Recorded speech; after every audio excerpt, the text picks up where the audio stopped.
Do you know what we're here for? Equal parts. Oh my gosh. Here we go.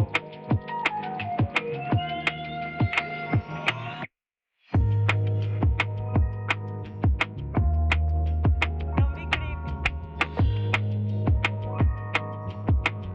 I did everything right and they indicted me. Donald Trump spent a lot of quality time with my wife. Oh, girl, baby girl. What now? I made a huge tiny mistake. Consequences.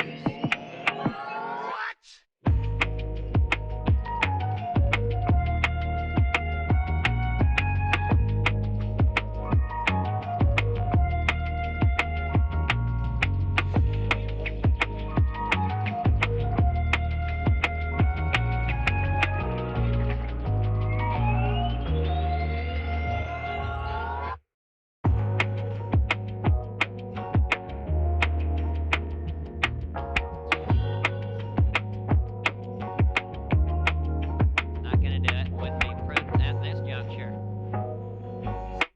It's a bold strategy, Cotton. Let's see if it pays off for him. I'm staying in the race. Come on. Help, help, I'm being repressed.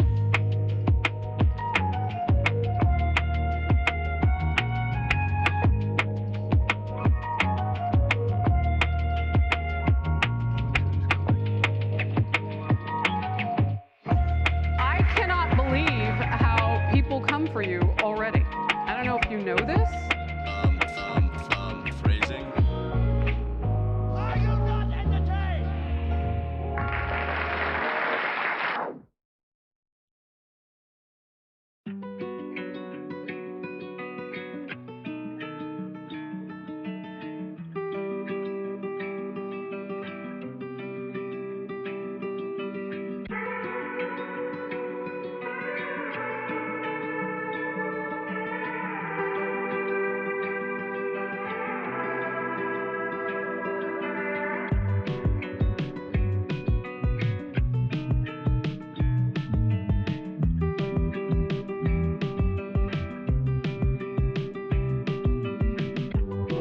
Don't even play.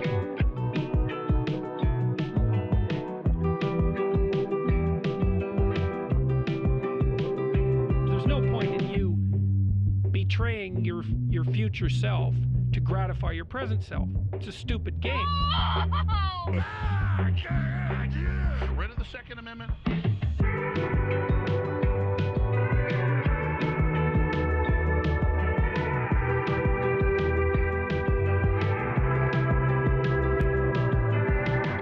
It's a great day.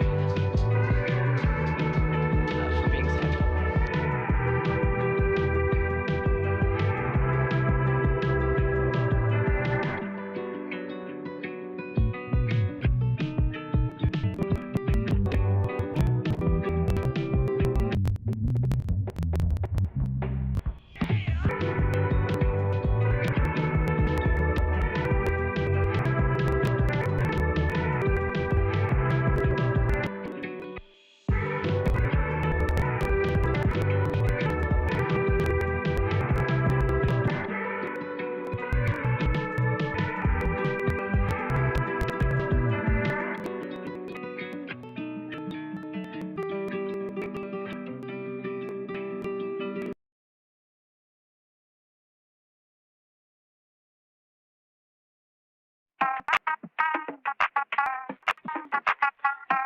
Not reality.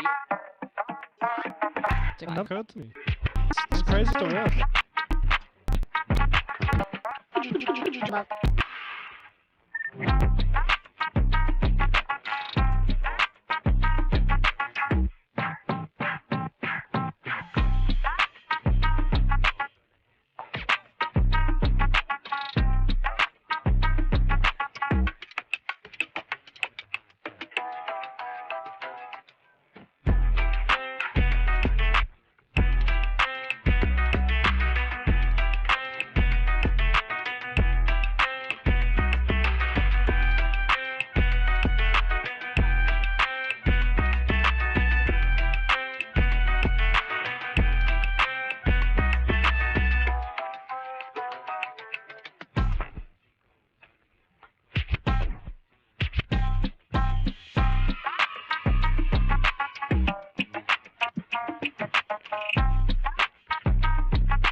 Climate and everything are the same word. You should be ashamed of yourself for having that thought.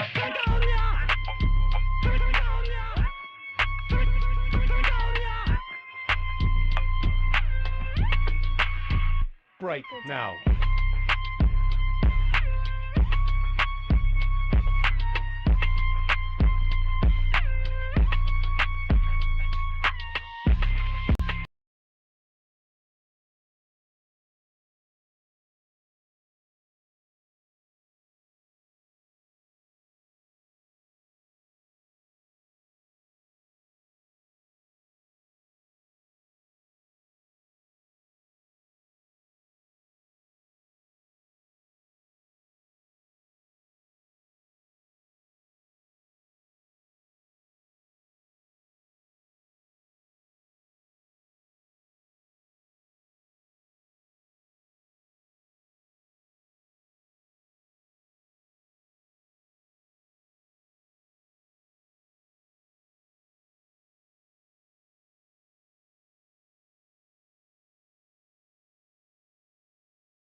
I see that you know your judo. Help! Help! I'm being repressed! It's science. You supercalifragilisticexpialidocious bitch!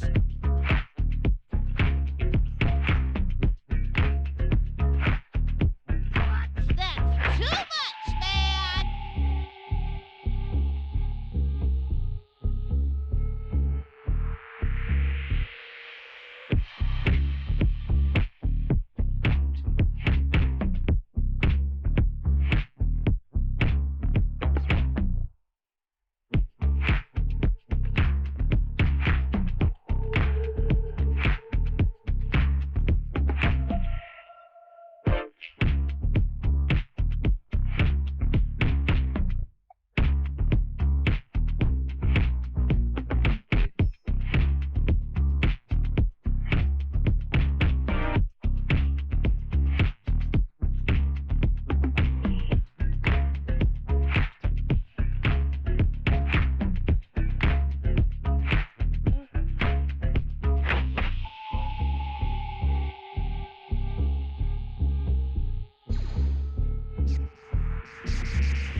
We've been talking about saving the Amazon for 30 years.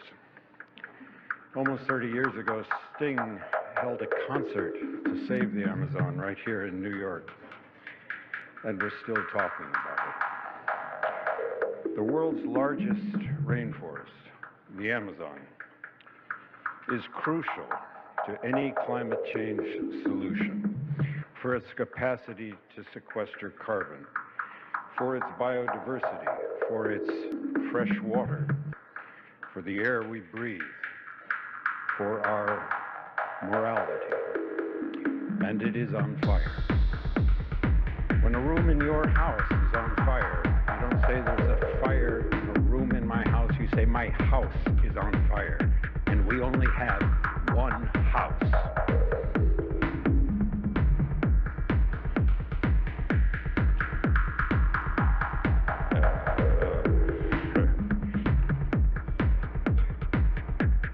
Sorry. Greed is winning the battle for the Amazon. And what we've done to preserve the Amazon, what we worked so hard for, is being purposefully undone. We need to protect what we have. We need to restore what we have lost. And we need to defund the mechanisms, the perverse tax subsidies, the lending policies, and the institutional investments that fuel deforestation. It's understood that the protection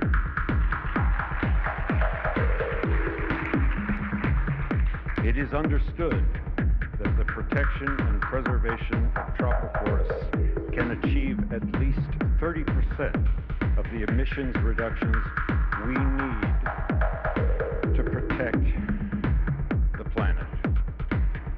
On behalf, my goodness, I'm so sorry. In the movies we get to do it over.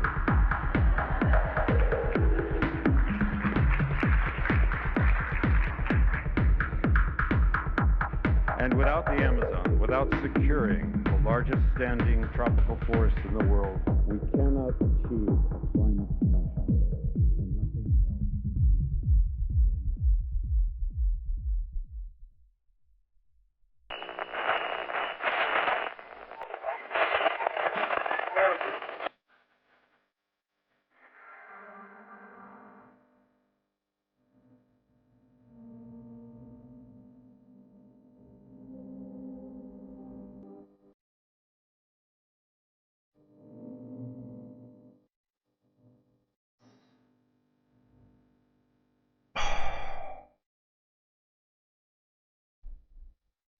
Well, here we are again. Floating somewhere between Earth and that dark, dark void.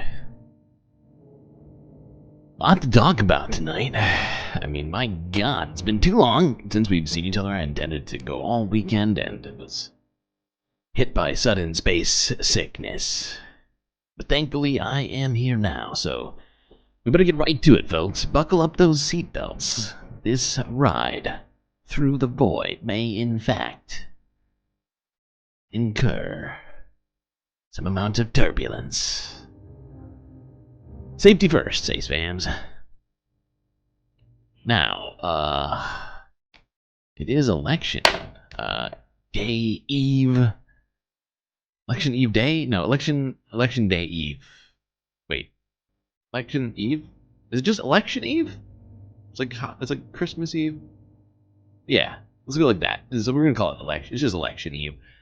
I don't know, I'm calling it election. Election Day Eve sounds more fun though. I like that, so actually I might stick with that. And it's also in the title, so I can't go back now. That would be That's too much, man! Anyways, we have a ton to talk about, not just because it's been so long, but also because the world's going crazy. We got an election happening, already underway, and shortly in full.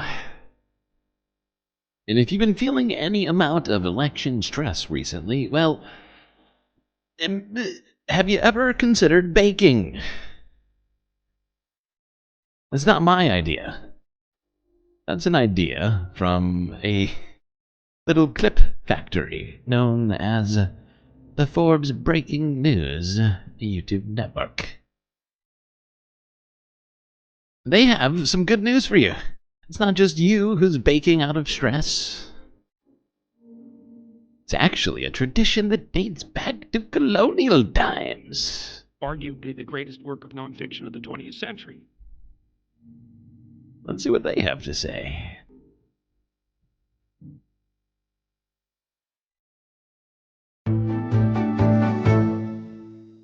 Hi everyone, I'm Maggie McGrath, editor of Forbes Women. Whoa, unacceptable. Election Please cakes hold. Date back to the 1700s. Even though tomorrow, everyday bakers will be baking as they cope with election anxiety, including this reporter. Joining us now to talk about the cultural history here and the culinary history is Casey Highsmith. This is a travesty She's a of food justice. scholar and American studies expert who's done a lot of writing on the subject of election cakes. Hush, we have big problems happening, God damn it. What the hell? What just happened? Why is this capturing my other display? Ah, there we go, because you decided to arbitrarily without me asking for it. I thank you for that. I appreciate that. Let's try this once more. Let's just one more time. Once more. Everyone forget what you just saw.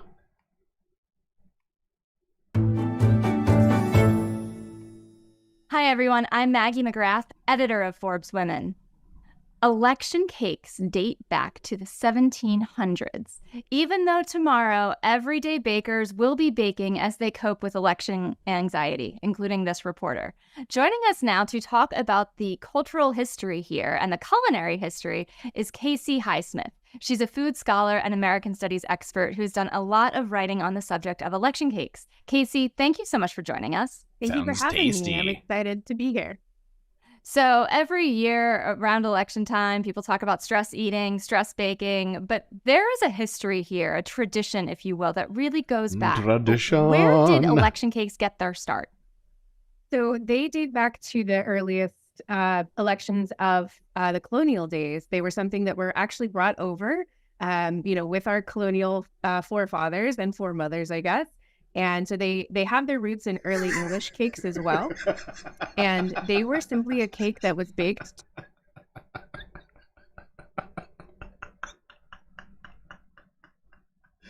Oh God. Oh no.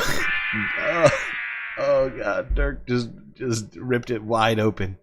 How dare you? How I told you to forget what you just saw. Okay? Not to point it out rudely in chat. In early English cakes as well. And they were simply a cake that was baked to feed a lot of people. Elections were a little different back in that time, and everybody would travel from their property, which everyone was a little more spread out. Travel took more time. And so it was a bigger adventure to go places. And our elections were, polling places were an exciting place to be. And so women would bake these cakes to feed all the men who came to vote, and sometimes their families that they brought along with them. And sometimes people would extend their stays because travel took longer.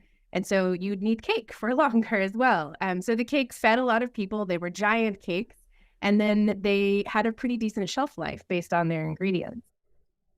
Hey, fun stuff. Fun stuff.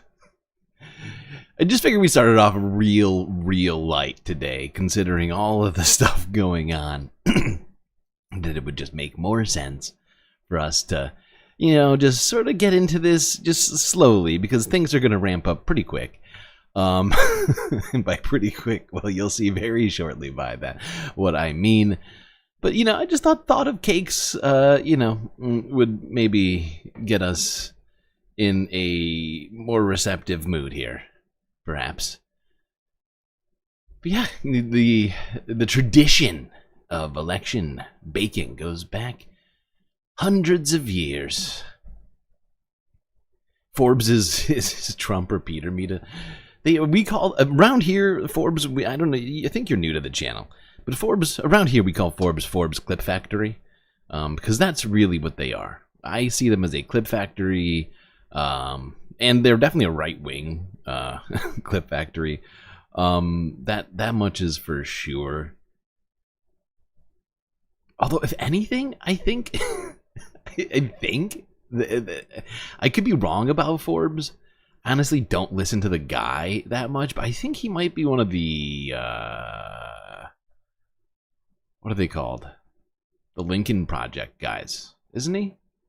So like he's like a never Trump conservative clip demon of YouTube. Very annoying place, but they're constantly on the clips faster than practically anyone else, even the AP, which is really saying something, because the AP is probably the second biggest clip factory on the internet. Speaking of the AP, let's go right to them. This is from yesterday. Security fences going up in Washington, D.C. ahead of the election day.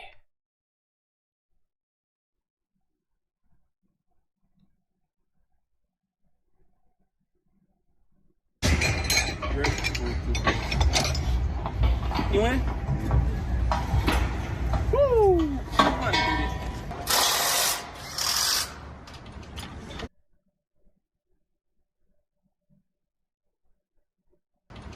Hello.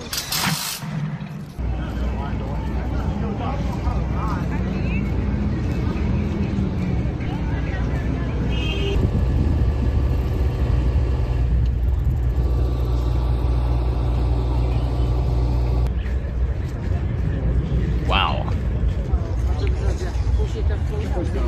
Those are some fancy ass barricades. They really blend in. They almost look like they've been here the whole time. Look at them with the I can't tell if it's cement. You would assume that these must have cement bases. I guess it could be like polyurethane or something. They look like they're cement though.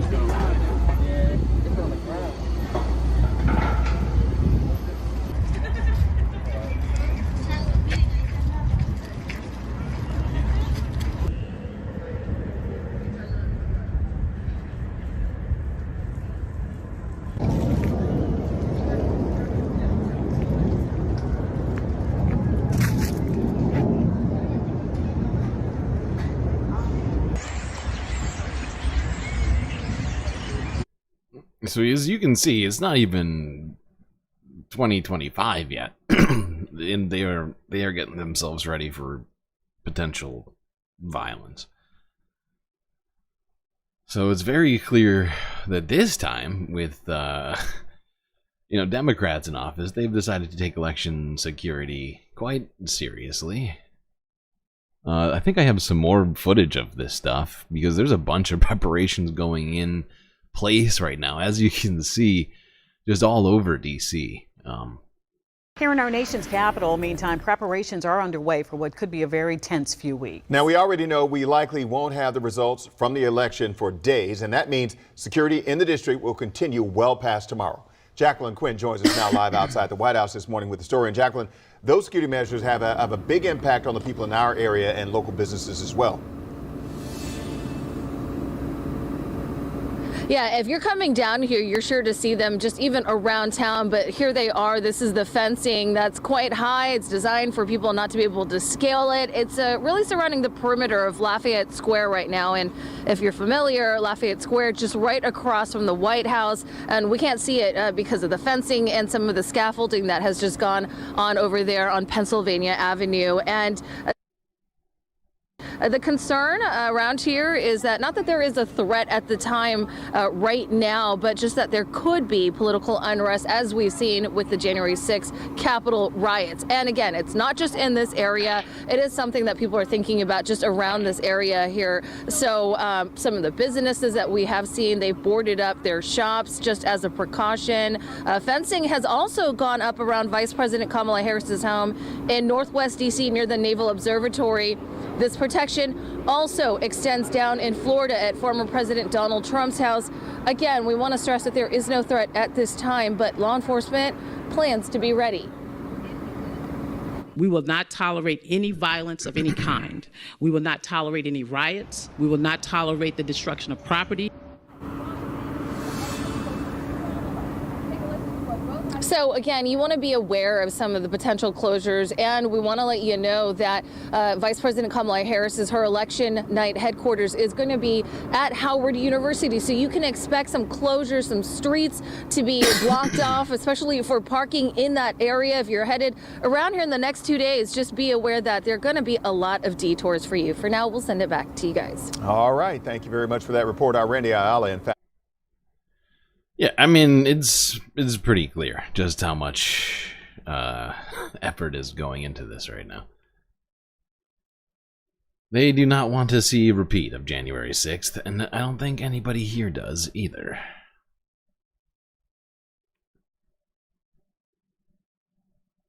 By the way, I don't know if you noticed, but you just got 2 more support characters. The first 2, Gary, of course, and Rod Serling of the Twilight Zone, were your rollovers from last stream. If anybody remembers, you still had a couple of rollovers there, so you got 4 now already. So wow, impressive. All right, we got more stuff to talk about. Look at my list. Oh, I forgot. We actually have a few more stories on this. What's wrong with my brain right now? Just looking more into the impacts that we get. Here is TRT World on the story of election fortifications. Really? They're calling it election security, but... Election Eve in Washington, D.C., and some businesses are taking security into their own hands, choosing to board up their windows in case there are any disruptions in the city on Election Day and the days following. The chief of police says there's no need for alarm right now, but is asking everyone to remain vigilant. At the White House, there's fencing around the entire perimeter, but it's been in place for weeks now. The park outside the White House is still open, but that's likely to close from Election Day. Now, these are just precautions, although we are expecting to see more of a police presence Election Day onwards. And the police chief says they won't stand for any kind of disruption or unlawful behavior. Further in, there's a stage being built. That's for the inauguration parade that takes place in January. Right in front of the White House is BLM Plaza, or Black Lives Matter Plaza. There we go, TRT. In 2020, this was the site of numerous protests and rallies in the months leading up to the election. This time, it's pretty calm here. The main difference is that in 2020, Donald Trump was the incumbent president. He was in the White House. It was a divisive presidency, and there was a need for more security. Okay, now let's go here. This is NBCLA. Actually, why am I doing it in this order? It should be in reverse order. Fuck it. Fuck it. Let's go here. NBCLA, 40 minutes. How voter poll worker safety is protected on Election Day. Back now to Decision 2024. There's been a lot of talk during this election about security with the votes, secure ballots. Joining me live to talk about this is UCLA political science professor and NBC. God damn it, NBCLA. Why did you have to hire Maria Bartiromo's distant cousin? I can't unsee it ever. It's never. Election law analyst impossible. Rick Hasson. Thanks so much, Rick, for joining us. Sure, good to be with you. So many counties and states have really gone out of their way this time out to make sure there are no problems and no perception of problems. Do you think that's working? Well, you know, there's the reality of what's going on the ground. I think what's going on the ground is actually that things are strengthened. We're in better shape than we were last time. We're prepared for people to try to disrupt things. We're not in the middle of a pandemic, so I think things will move smoothly. But the perception is, at least among some people, that there are problems with our elections. And I'm worried about the spread of disinformation that makes people think that our elections are not secure when they actually are. So how do you get out ahead of that? Well, I mean, one thing will be if the media is clear that it's going to take a while until we get results, especially if it's a close race. It takes a while for ballots to be counted. candidates' leads will shift back and forth over the night and in the next day. And it's important for election officials to be. Okay. That's good enough. Let's go here. CNN, quote unquote, January 6th is going to be pretty fun. MAGA activists are planning for a possible Harris win.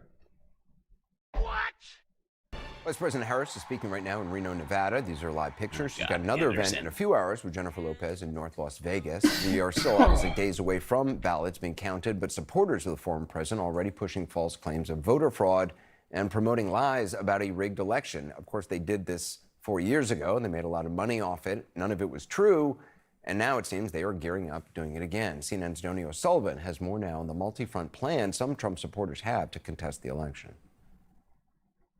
It's like, how much theft can they get away with in order to prevent Trump from winning? Do you think he's going to win?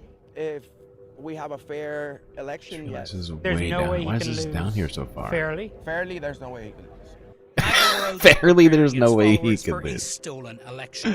We're just gonna. What's wild to me is that the people who are saying stuff like that don't hear the irony or the obvious, you know, flaw in logic of the statements, like of these sorts of statements, like if it's fair, he can't lose, because if it is a fair election, of course, anyone can win, right? That's the sort of, that's how fair works. But no, these people think the definition of fair is only if their candidate wins.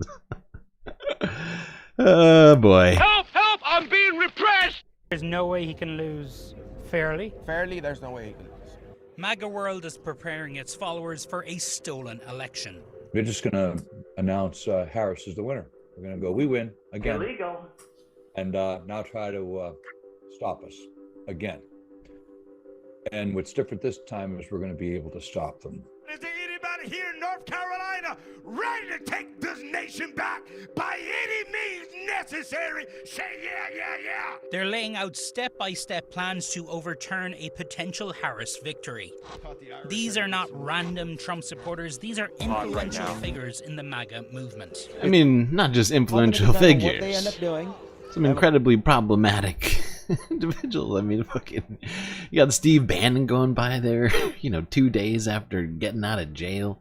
3, however many days it's been. Hard to keep track sometimes. All the Trump orbiters. Kamala did make a Boss SNL appearance. I wish we could watch it without getting copyright struck, but SNL is the most consistent. Oh my god, are they consistent with their goddamn copyright claims? They are the worst, I swear to God. The more I do this, the more I get familiar with who is like going to come after me for having like used their content in any form or fashion. SNL will get us for a 3-second clip. It's all going to depend on what they end up doing. I have a plan and strategy for every single component of it. And then January 6th is going to be pretty fun. Many of them, like Ivan Raiklin and January Michael 6th is Flynn, gonna be have pretty huge fun. audiences online and are Quote, involved unquote. in election-denying groups that have spent millions of dollars furthering election conspiracy theories. And we should know by Tuesday night, by about 9 or 10 o'clock at night, that one party won. Election officials across the country have Wrong. explained that we likely Incorrect. won't know the full Of course, results Michael on Flynn, election night. fan of Malaysian coups, like dictator, like basically, you know, military dictator, hopeful. Michael Flynn is saying that we should know by Tuesday, which is the opposite of what literally everybody with any sort of election knowledge is telling us. So don't listen to Michael Flynn. He's not your election guru for the night. I'm going to tell you that right now. Conspiracy Or theories, ever, however, that actually. is a sign of fraud. In this case, I strongly believe that Donald Trump, if this thing is a fair election, he'll win all 50 states. Jesus Christ. Don't have to worry, right? But who Yeah, thinks yes, it's Steve legit? Bannon's been out of They're jail. just gonna give You it to didn't you? hear? You didn't hear that we talked about this, I thought. Well, it was like, God, it might have been like, I think it was like Thursday. It was last week. It was sometime last week.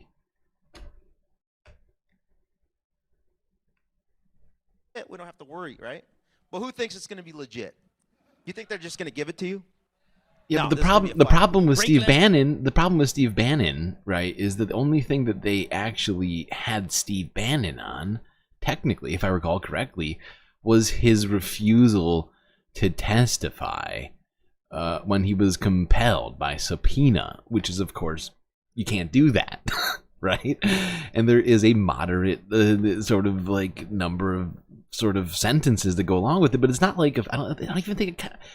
You know, it's not like a big, like the like it's not like murder or something. You know, you don't get like years of jail for it. You get like you don't get like a super long time for it, if I recall correctly. It's like maybe 6 months to a year. People to pressure their state representatives not to certify election results if they suspect fraud. We try to play it fair. They steal it. Our state legislatures are our final stop to guarantee a checkmate. Be prepared on January 1st to apply the maximum motivation to your state reps, state senators. In North Carolina, he and another right-wing activist are going as far to say there should be no election because of the destruction after 2015. Wow. They say the Republican-controlled state legislature should decide which presidential candidates gets their electoral college. That is insane. So because of the hurricane now, they just want their like senator to decide. Wait, in North Carolina, who's the senator in North Carolina right now? I know the lieutenant governor is what, Mark Robinson. Wait, is it Mike Johnson?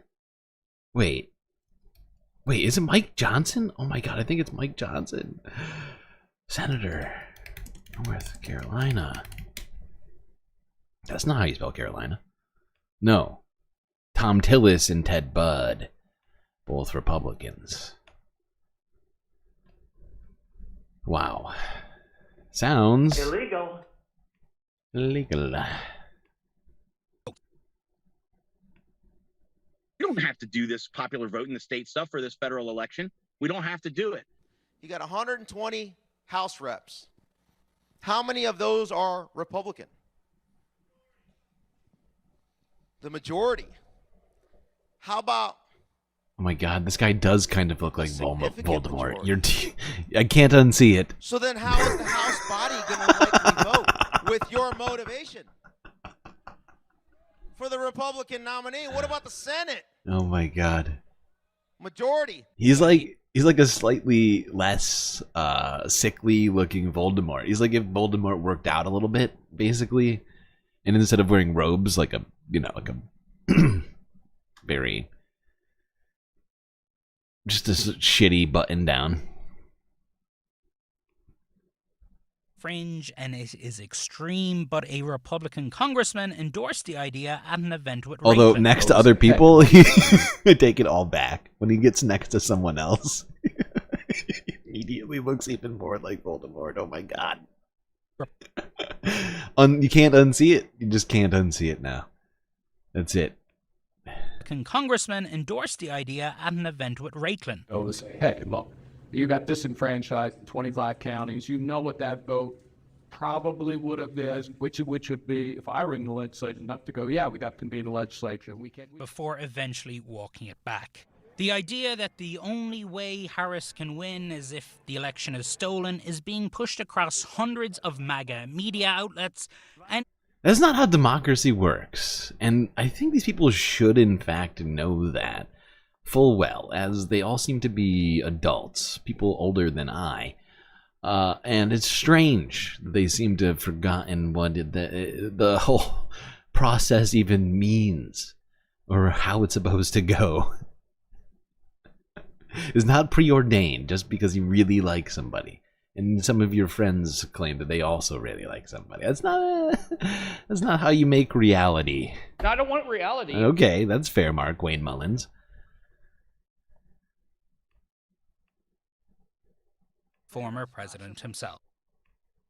Because they cheat. That's the only way we're going to lose, because they cheat. And it's convincing his base. What if the results show that Harris won? Do you think Trump will accept that?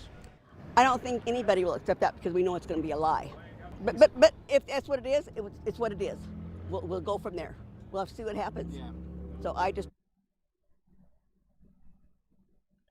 You know, people who claim that Trump supporters are like these like really shy people, unwilling to voice their opinions. Like, I think that that's a little disingenuous, right? Like, have you ever met these people? They cannot wait to come on camera and tell us all how great Trump is. Come on. All right. Well, let's hope that a lot of those things don't come to pass and that, well, that people don't get out of hand due to this kind of rhetoric that's being spewed by people on the right now. Lies and election conspiracies are not what this current climate needs, you know? But, you know, you got people like Steve Bannon back out of jail, you know, sort of head conspiracist of the administration. I know he's not officially there because it would look bad, but let's be really real. You don't think he's at the meetings? Come on. You don't think he's on conference call, Skyping in? Bullshit. Bullshit.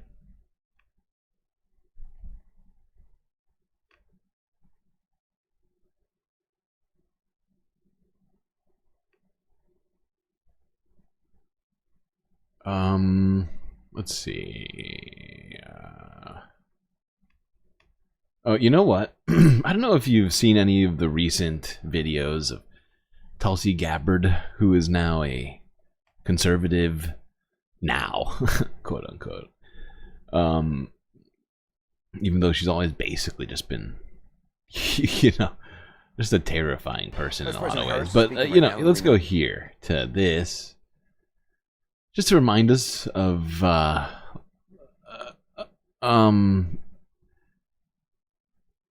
Tulsi and what she used to think about Donald Trump. What is your view of this president? What do you see as his worst wrongdoing since he's been in office?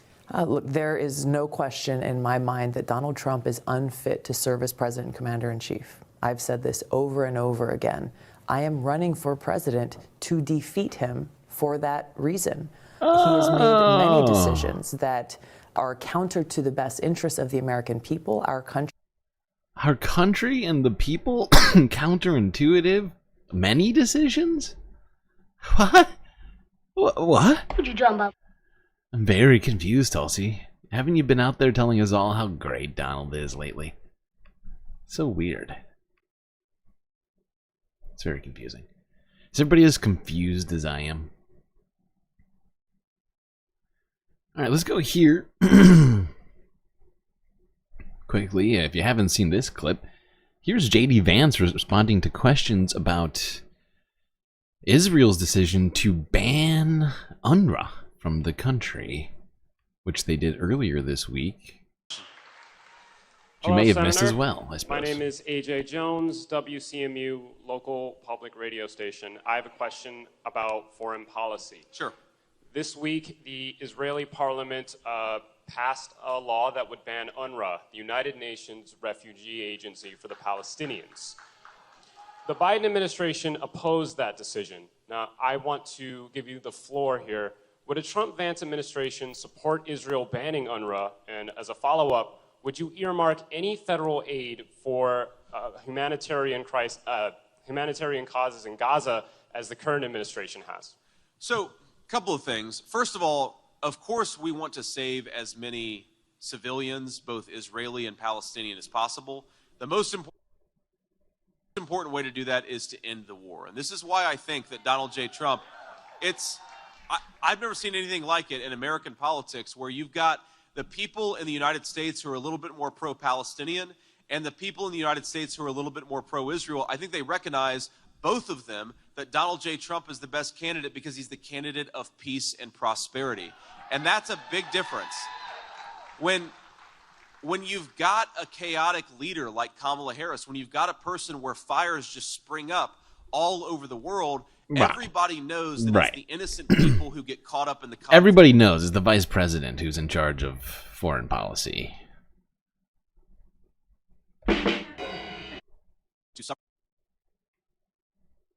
We cannot have an incompetent leader in the Oval Office. We can't have Kamala Harris. So To your specific question, look, my understanding about UNRWA is that you actually have explicit connections to terrorists for some of the employees on the ground there.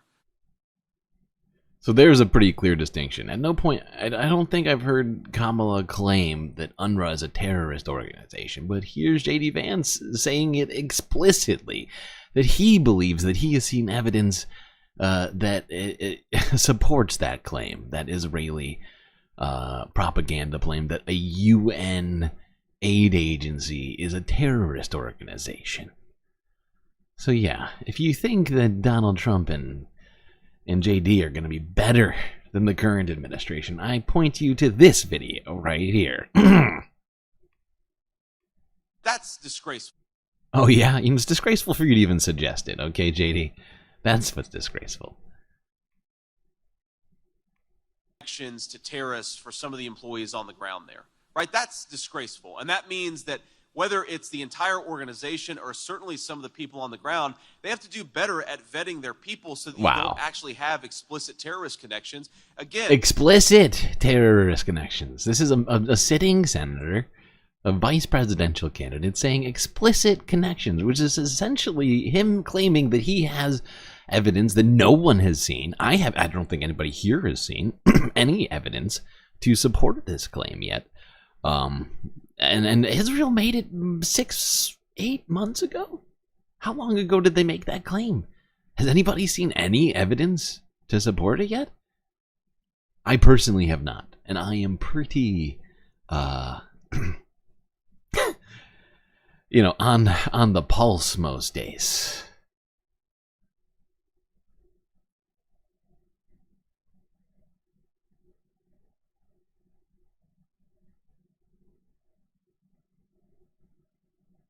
But yeah, that's our potential next vice president. So you don't think that's a problem?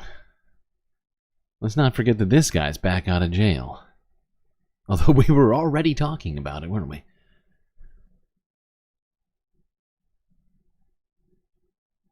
After 4 months behind bars, Steve Bannon walks free.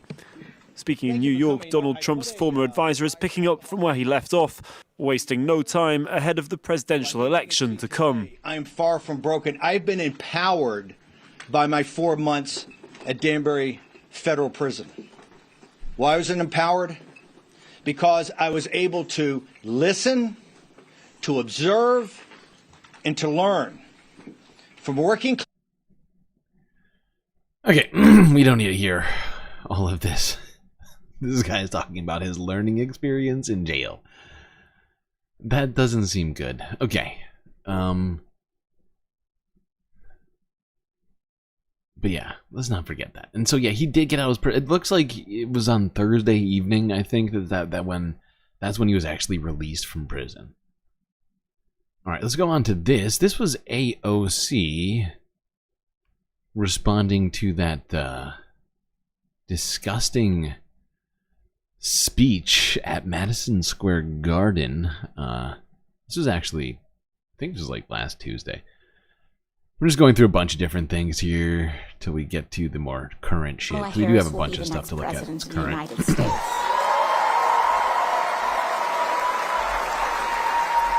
Now, we know, of course, many of us have heard some of what had happened at the Madison Square Garden rally. And that was right in my hometown of New York. We just came from there this morning and flew in today. And I want us to really talk about what happened there and what that experience is. Because the logic of someone like the Trump campaign and someone like Donald Trump is to try to isolate that incident, when, first of all, they knew exactly what they were doing. Let's dispense with this idea of it's just a joke, or this was someone else, or this was just a comedian. We all saw there were 2 teleprompters right there on both sides of that screen. They were loaded with words. And it wasn't just about the fact that Donald Trump rallied tens of thousands of people, of Americans, to rally and froth behind words like calling Puerto Rico a floating pile of garbage, saying absolutely horrific things about Latino Americans, saying horrific things about women that he has said, about how he moves on them and how he touches them and how what he's been convicted, or rather what he's been found liable for in a court of law. Right and they indicted But me. the reason they do this is because they are preying on us not seeing ourselves in each other. They want us to think that he's not talking about me. He's talking about some other. It's the same kind of logic that says a Puerto Rican girl from the Bronx has no business connecting with the community of Madison, Wisconsin. But I have a message for individuals that operate on that logic, that the identity of our country is so much deeper than the division they seek to stoke between us.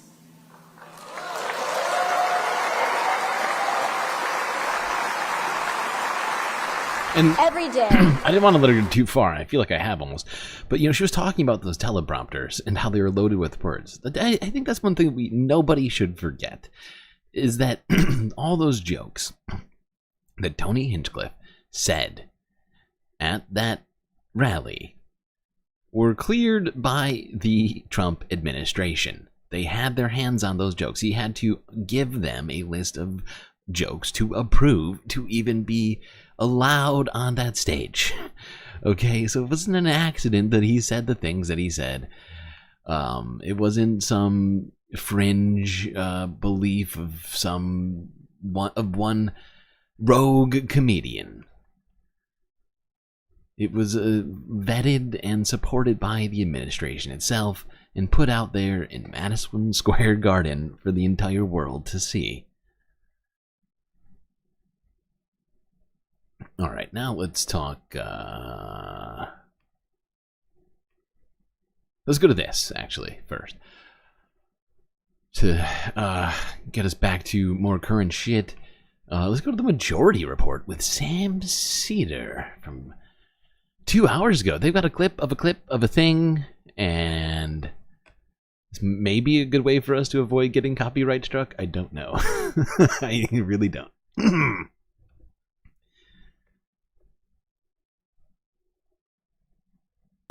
Come up with a good final appeal for people who are voting. I think, largely we've been making the case about voting against Trump, preventing Republicans, preventing Trump from ascending to power. Harris hasn't always made the case easy for us, particularly in light of what's happening in Gaza. So I'm going to outsource that, and then, Emma will take over in the fun half.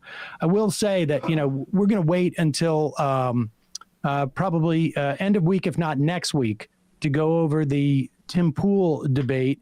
I was there for 3 hours.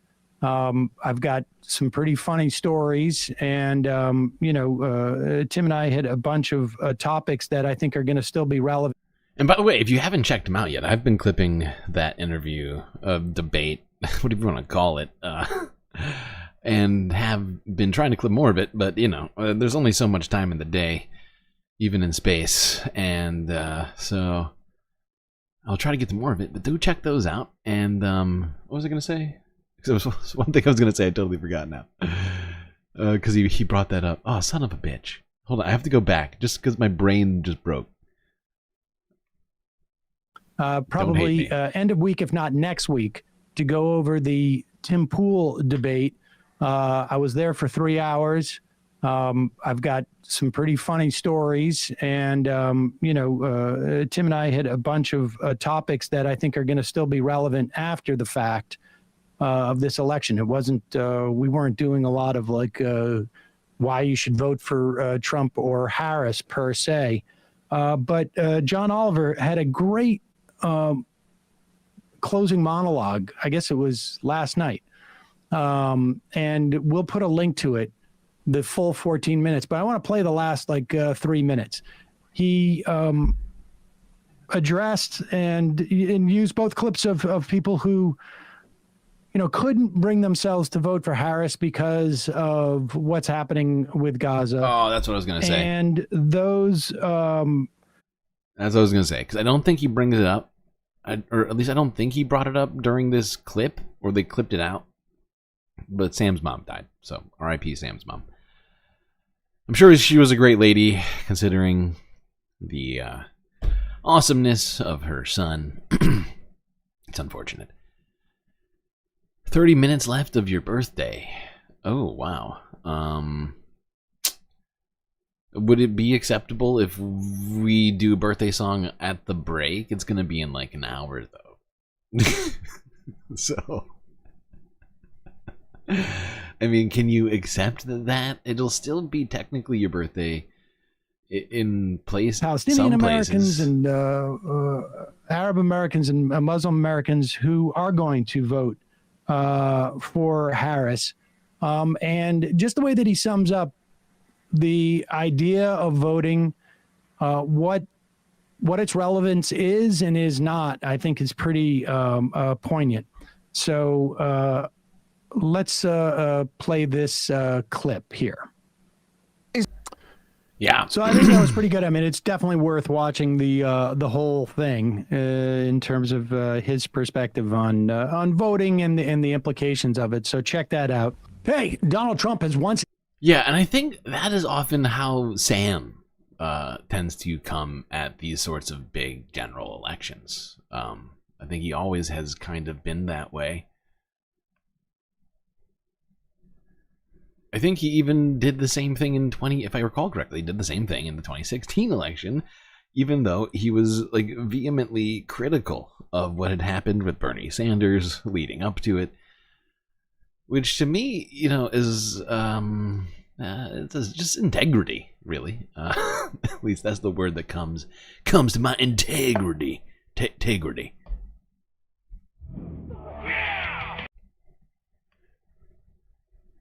All right. Let's. What are we doing? We got things. Oh, you know what? I was gonna do this. I know I said I was gonna wait until the break, but it's not the same. I know what it's like. I feel it. I feel it right now. Deep down for you. It's your birthday, and you deserve this. Of course.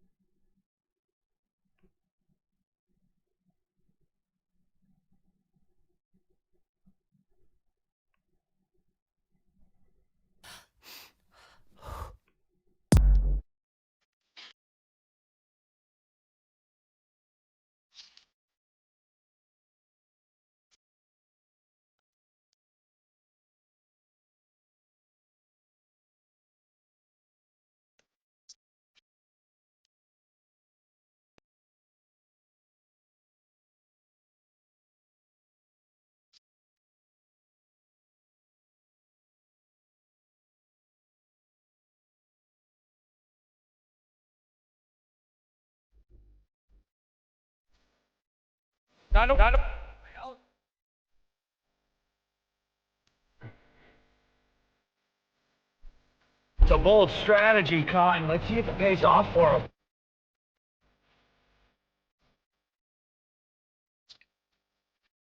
Not gonna do it. Wouldn't be prudent at this juncture.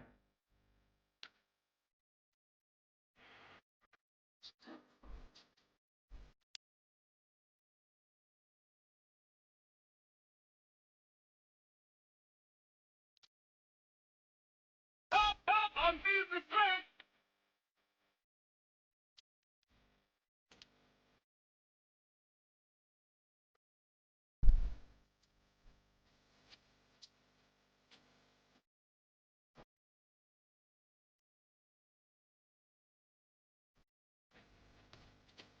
Well, happy birthday, Omega Star. I hope it was a good one.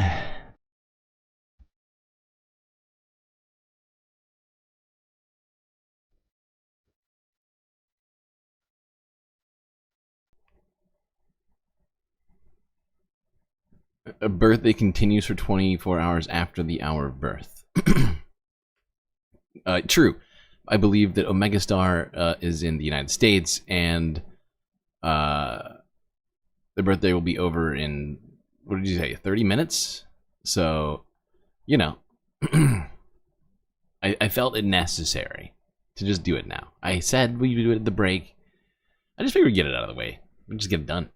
Just get the vibes. Get the vibes going. I'm vibing. Are we going to cover the Trump Epstein? Oh, do I even have that on my list? This is what happens. This is what happens, Jerry. When I haven't done a stream in like multiple days, things get caught up in my list. So it starts to become unwieldy, and I stop adding things to the list to some degree. And so some things aren't in here that probably should be. I might have to try and add that in here. But for now, it's tentative. We will consider it. But let's go here. Let's see here.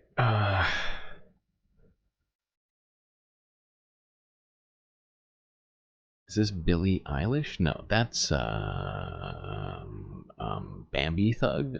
She is an Irish, or they are an Irish, like pop artist, I guess you would say. They had a position at the what's it called? Not the Eurozone contest. What's it called? The oh my God, why can't I think of the big European song contest? Eurovision. They had a spot on the Eurovision. But also spoke out on Palestine, which I thought was nice, because there were not a lot of pro-Palestine voices at the Eurovision Song Contest. Although there were some people who criticized them for having, gone at all with the inclusion of Israel, which, that argument can be made. But I can also understand an artist wanting their, their art to be seen on essentially the biggest European stage available to them, and at least use that time to promote a positive message in a very critical moment. Because what was this? It's like the beginning of the year. It's like 8 months ago now, right? Whatever. Why are we talking about Eurovision? All right, let's go here. Let's quickly talk about Trump's plans to empower both RFK Jr. and Elon Musk in the federal government after potentially being elected. Let's start with RFK. I'll just read what Trump said tonight. He says, I'm going to let him go wild on health. I'm going to let him go wild on food. I'm going to let him go wild on medicines. Somebody explain to me why that makes any sense. It doesn't make any sense. Honestly, at the end of the day, that is terrifying. That thought is terrifying. There's the guy that was banned from Meta for disinformation about medicines. There's a guy that was pulled offline because of his massive disinformation about the vaccines around COVID. This is a guy who... And by the way, vaccines even long before. Long COVID. before.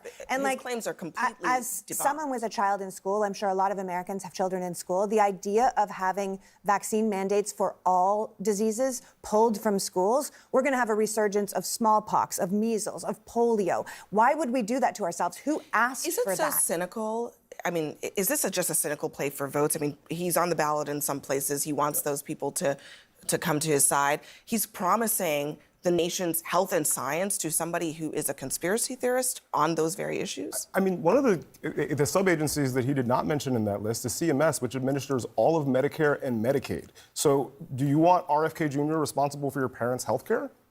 I mean, I don't think parents will have health care under this administration. Well, I think that's the point. That's the point. What we're talking about is the health care of arguably 100 million Americans being overseen by the guy who cut a whale's face off with a chainsaw. I want to hear from Mark and Scott because I'm curious if y'all are The guy who staged bear killings in the middle of Central Park. I mean, it would be literally the most blunderous decision to put that man in charge of the things just listed.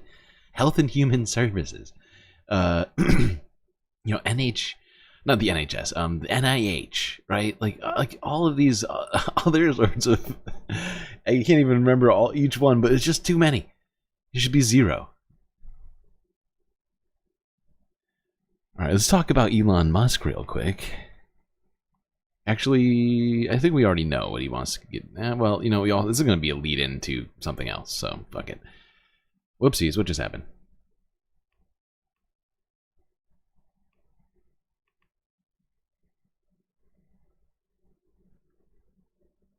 Please hold. You know what? That's what I was going to add into my goddamn list. Where is it? Oh, okay, there we go. Oh, God. Chris Hayes. Prepare yourself. Good evening from New York. I'm Chris Hayes. There are 5 days until the election. So yeah, this was 5 days ago. Or 4 days ago. Oh, God damn it. Play. Go, Hayes. Trump's campaign in the less than closing week is something that's been key all along. The key is to make sure people aren't actually paying that much attention, too much attention, to what Trump and his cronies will actually do with power. Polling shows that voters aren't crazy about a whole bunch of Trump's policy ideas, huge tax cut for billionaires, for example, especially compared with policy proposals coming out of the Harris campaign. And one of the biggest liabilities the Trump campaign has had all year long, was when its policy agenda was explicitly just written down and spelled out in black and white for voters. That, of course, was Project 2025, a 900-page detailed document written by top conservatives who actually kind of know what they're talking about, dozens of Trump loyalists and former aides, and it's a blueprint for Republican White House. Okay, hold on. We're going to skip the 2025. We've talked about Project 2025 so much. Ooh, the Mike Johnson stuff, though. Let's hit this real quick. Oh, wait, no, a little further. To replace Obamacare. Oh, here we go. Those concepts got a bit of a boost this week on the campaign trail from the House Speaker, Mike Johnson. We want to take a blowtorch to the regulatory state, okay? Yeah. I mean, these agencies have been weaponized against the people. And it's crushing the free market. It's like a boot on the neck of job creators and entrepreneurs and risk takers. And so healthcare is one of the sectors, but we need this across the board. And Trump's going to go big. I mean, he's only going to have one more term, right? Can't run for re-election. Right. And so he's going to be thinking about legacy, and we're going to fix all these things. And, That is scary. Because they've already gotten done with abortions. What are they going to do? Like he's saying, he's going to get rid of health care. He's going to get rid of the Affordable Care Act, make your health care less affordable. Oh, great. Thanks, Mike. They're going to try and get rid of all regulations, like making sure that somebody's making sure that they're not putting literal poison in your food and water. Like, nope, those sorts of regulations going to be gone. They were already working on it in the Supreme Court. And if anything, that sort of talk makes me think that they've already planned out the the resignations of at least one or two judges so that they can solidify a right-wing majority for decades and decades and decades to come. It would be disastrous for anybody who didn't want these things to be, in our government. Is it lagging? I'm seeing lag. Why are you lagging?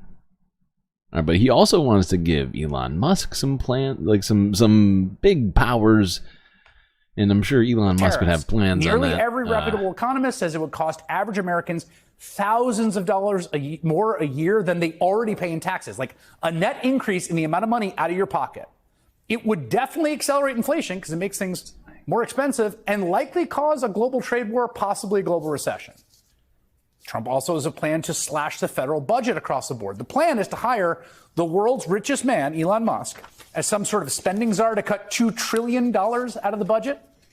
An austerity budget totally unheard of in modern history, something that virtually every economist says would be absolutely catastrophic to markets, to workers, to consumers, to everyone who actually relies on a functional government. And again, even Elon Musk. So he's gonna give an agency that's going to cut down on the things that you get as an American, the richest, a Dutch South African billionaire, a American government job that's going to cut down on your food stamps, cut down on your child tax credit, and whatever other sorts of nice things you like gone. Sorry. Follow the rich white man. Seems to acknowledge that. In a town hall last week, the billionaire let slip that the Trump economic plan amounts to shock therapy to the Yeah, U.S. I mean, Omega Star makes a great Mass point. SCOTUS has deportations, already right? They wanna fucked do us that on the day Chevron one. doctrine. An enormous national right? sales tax. Like I didn't mention that, but that's a great point. They already got rid of that. They also got rid of Roe v. Wade. Like, I mean, it is. And there's a third one that I'm not thinking of. Well, the presidential immunity.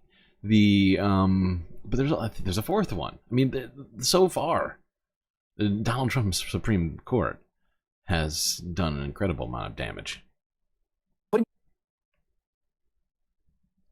Early, because he can, because they're terrorists, and brutal cuts engineered by Musk that would, in his own words, cause hardship.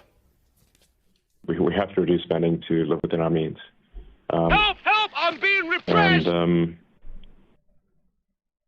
that necessarily involves some temporary hardship, but it will ensure long-term prosperity. Oh, never Says the occurred to billionaire. me. Says the world's richest man. Interesting. It's just That's crazy what enough to say. work. Yeah. Okay.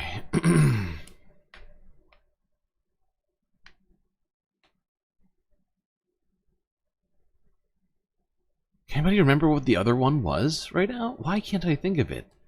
They have done so much horrible shit in the last, just this year. It is wild. I cannot remember. Do you remember what the fourth one is? I know there was a fourth. I mean, the Roe v. Wade overturn. There was the presidential immunity. There was the Chevron deference, and then there was something else that I can't remember what it was. And it wasn't the ruling on well, I mean, there was the ruling on homelessness, the Grants Pass ruling, but God, I cannot. I guess, God damn it, whatever. Now let's quickly talk about Elon Musk's potentially very illegal $1 million a day giveaway.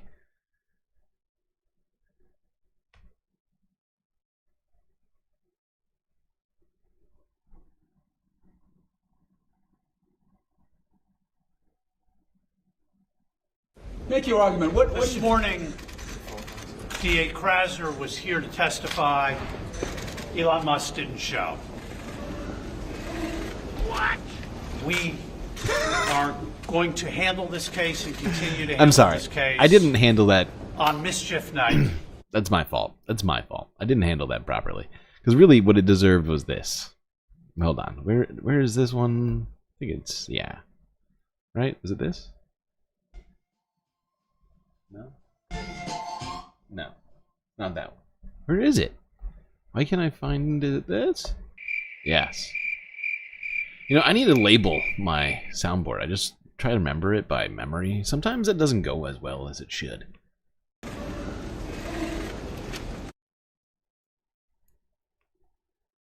Make your argument. This morning, DA Krasner was here to testify.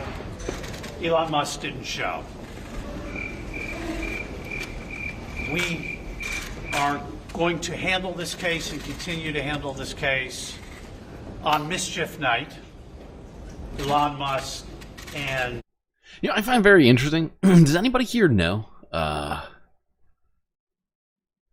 like, how you would be able to do something like this? Like, just completely... Do you know what would happen to you personally if you decided, you know, I'm just not going to show up for my election, potential election fraud case that I'm supposed to be at? What do you think would happen? Any guesses in chat? PAC, Ameripac, filed legal papers to have the case removed from this court to federal court, and we will proceed to federal court, and we will address the issues there and seek to have the matter remanded back to the state court. Okay, so, I mean, Elon Musk is just trying to push this around until the election is over so that he hopefully won't have to face any sort of repercussions for what he's done here. But it's pretty clear that what he's done is potentially illegal. And the, you know, the brazenness of him to skip a hearing that he's supposed to be at legally. I mean, the guy should be, there should be a bench warrant out for him. Fuck it, I don't care that he's a billionaire. Dude, should someone go pick this asshole up?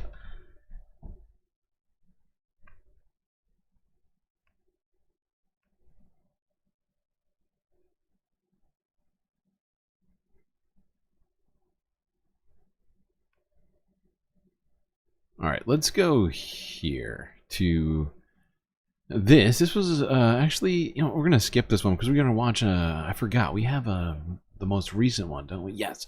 All right, we're going to skip this Reno, Nevada rally from 4 days ago. We'll quickly look at a quick clip here. I think this might have also been in Nevada.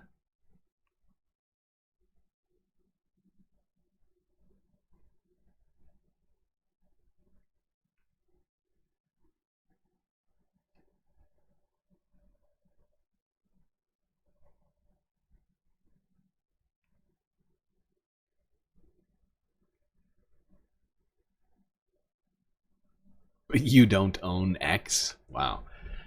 Good point. On the other hand, Donald Trump's answer to the financial pressures you face, well, it's the same as it was last time. Another $1 trillion in tax cuts for billionaires and big corporations. Right. And this time, he will pay for it with a 20% national sales tax on everything you buy that is imported. Clothes, food, toys, cell phones. A Trump sales tax would cost the average American family nearly $4,000 more a year. Illegal. And on top of that, you would pay even more if Donald Trump finally gets his way and gets rid of the Affordable Care Act. Remember how many times he's tried to do that? And you're booing because if he were successful, it would throw millions of Americans off of their health insurance and take us back to when insurance companies could deny people with pre-existing conditions. You remember what that was like? Well, we are not going back.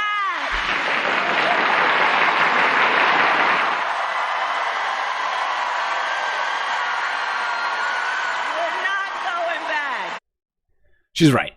We're not going back. No. That's a bad plan.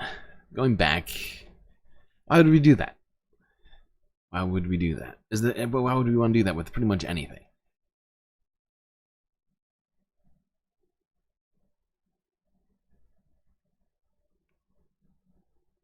Elon was frolicking in a leafy glade.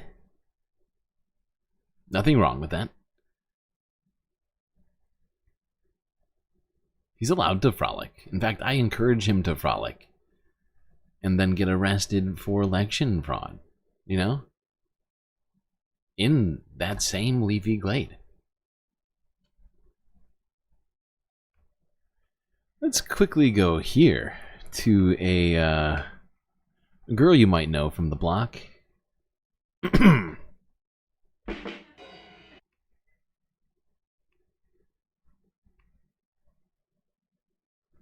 Hello, everybody! Yes! Buenas noches, Las Vegas! Now, you guys know I'm no stranger to this town. No. I've been on stage here many, many times. Too many times to count. but this is the most important stage I've ever been on.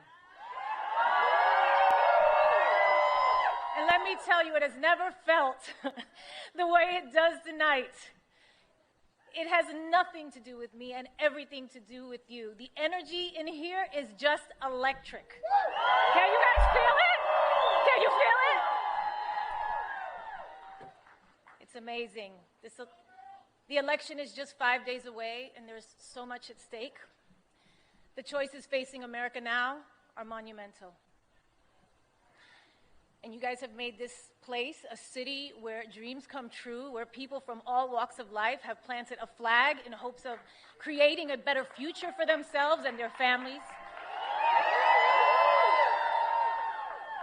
And you are the ones who are going to send the message that Nevada is Harris country.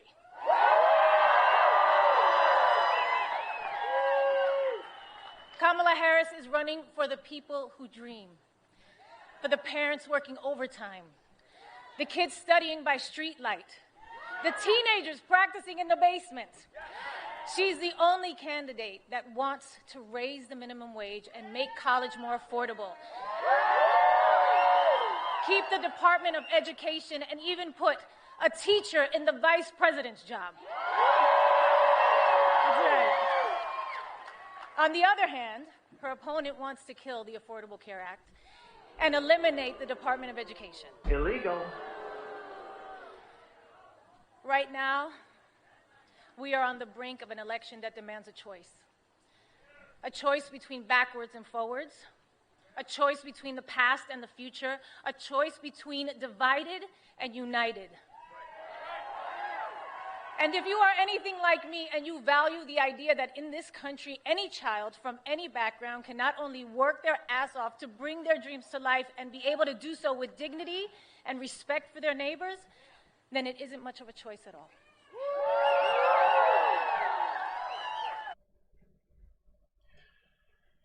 Make some good points here. And I mean, she gets into the disgusting comments made at the MSG rally here as well. I think AOC kind of drove those points home quite well. So we're gonna move on to more stuff because this is still a few days old. I'm trying to get us caught up to current, although we did start off with more current stuff and I've peppered in a couple of current things, but we're still kind of going through some of my backlist, if you will, of stuff. Let's go here. This was CNN from 3 days ago. They got the scoop. Apparently another star has endorsed Kamala Harris.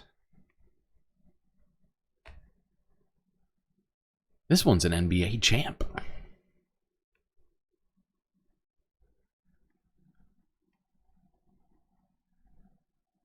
Well, Donald Trump can hang himself with his own words, number one. Number two, let's recall it wasn't that long ago when somebody told LeBron to shut up and dribble. I'm glad he rejected that advice then. I'm glad he's rejected that advice now. These personalities, these celebrities, these stars have their own agency. They are indeed fellow citizens, and I celebrate them speaking out. I'm not so sure what it actually does. I'm not sure people vote a particular way because of Oh my God! I saw that Omega Star. I saw the ICP endorsement. I don't even know if that's on my list either. You know, I'm just trying. You know, I'm one galactic being. I do my best. It should be on the list. Said do this or do that. And I'm also concerned, Abby, about whether or not this string of celebrity endorsements plays into that narrative that Kamala is an elitist candidate. That does concern me. But at the end of the day, every one of us ought to be engaged in this process, and that includes celebrities like LeBron James. Yeah, I mean, it is a fair concern because, I mean, nobody is surprised when a celebrity comes out for a Democrat. But I don't know that that's what she needs right now. Look, I thought that this wasn't very effective because it was such an exercise in hyperbole and selective edits and putting it together with videos from the civil rights movement. Hold on. Let's where's the LeBron? There it is. I think it gets into more. Yeah. Popular in the early 90s. Okay. Most of the Congressional Black Caucus voted for the crime bill. It was a different time. He was investigated for not renting to black people. The sound that you hear of Trump at the end of the video, we have that full video, the context, right? He was on Larry King. This was in 1989, talking about the Central Park Five.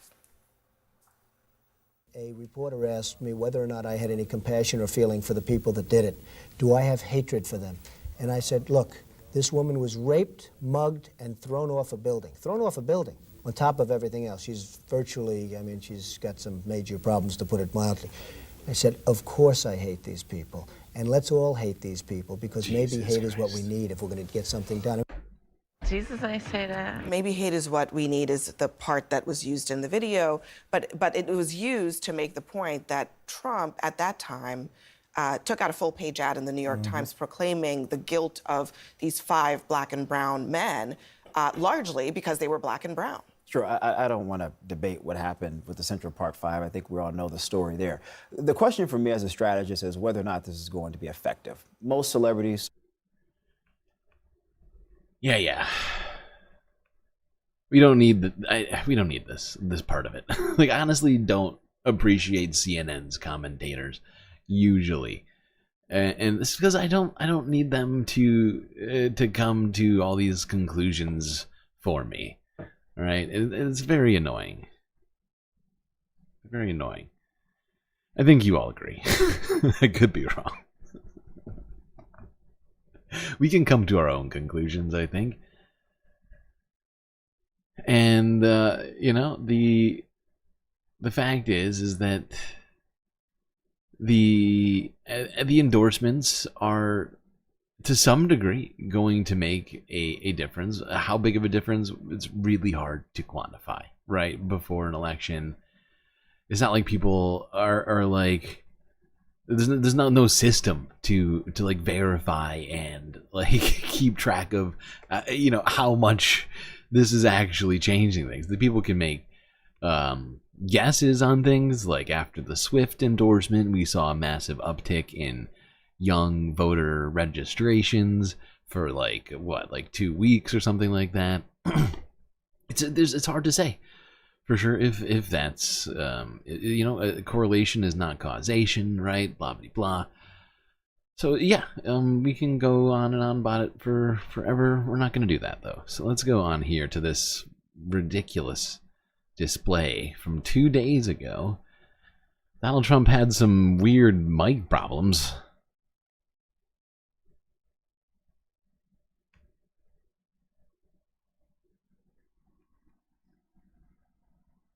No, we're doing great. We're leading just about, I think, all 7 swing states we're leading, but don't listen to me now. Don't listen just to me pretend now. We're 1 down, right? We're 1 point I don't down, know. please. We don't want to say, oh, we don't have to vote today, Alice, because he's leading. No, don't do that. We've seen that stuff happen. We don't want to do that.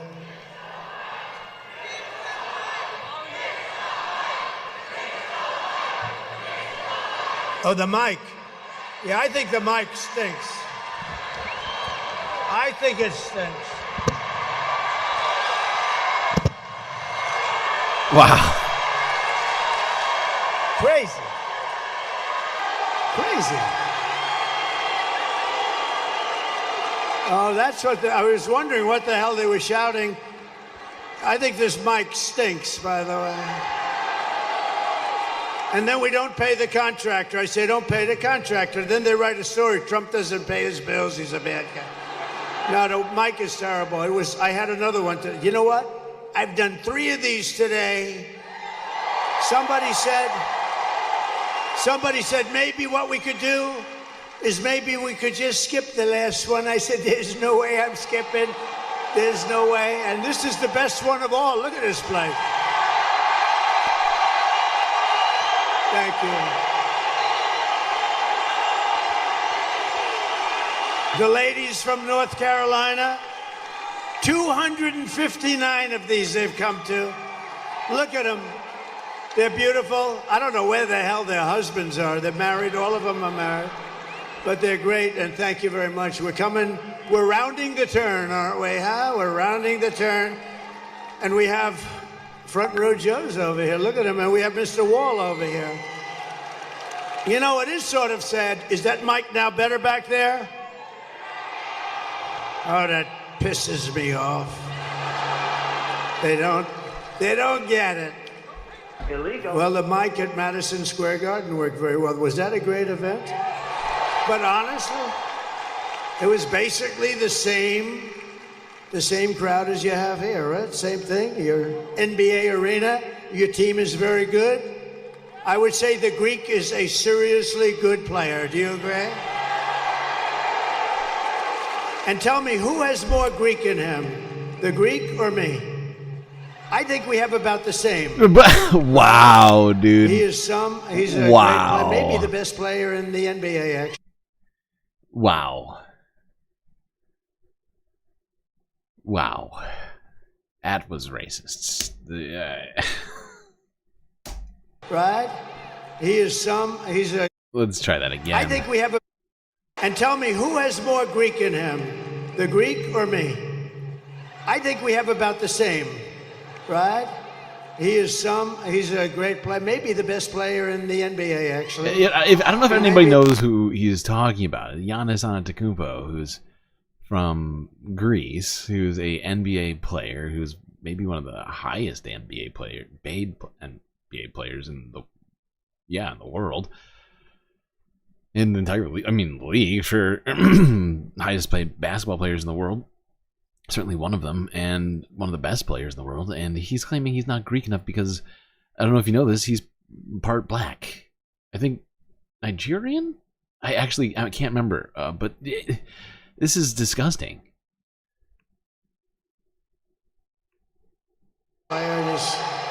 Who's supposed to be a very good guy, too. But with your help, we're going to defeat Kamala Harris, and we're going to make America great again. Wait. What? Did I add? I have a second one. What happened?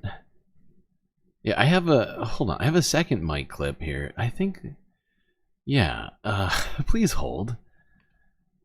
Because,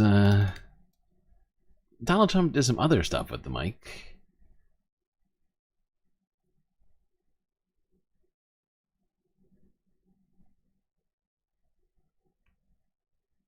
Let me get the right clip here.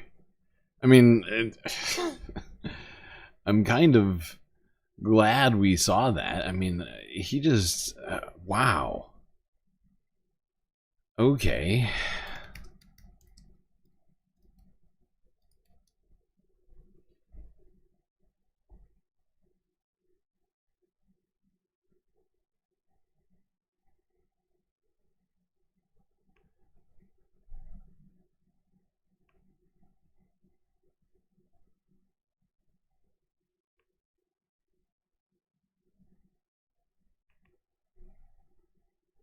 Kamala makes her final arguments. Trump gives a final BJ. And if you're nervous about who's going to win the election, don't worry. We're just going to tell you. So, let's get into it. Indecision 2024.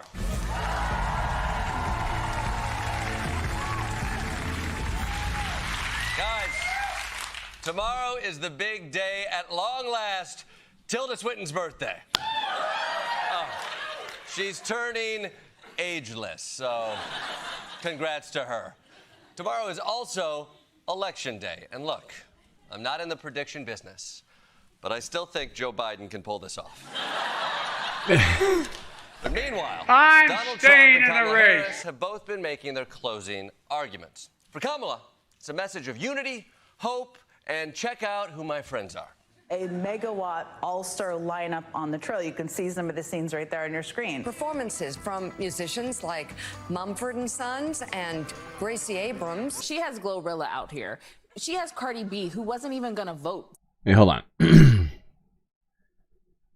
We gotta go to this mic thing, because this shit is ridiculous. And I didn't see it in that last one we watched. Where is it? I think it's at the end? Where is it? God damn it. Why do I have to... Ah. A weird sexual energy. I came in today, I said, And you know, this is after 4 of these things. I mean, in all fairness, I mean, I'm a human being, right? You know, I'm a basketball fan. I'm not shocked to hear I was right about the guess on Giannis. I mean, the fact is I've definitely Googled and Wikipedia'd Giannis in the past, so clearly some of that information stuck in my head. I come in, and here's the problem. I said, oh man, it's too low. I said, it's too low. So, I had to go.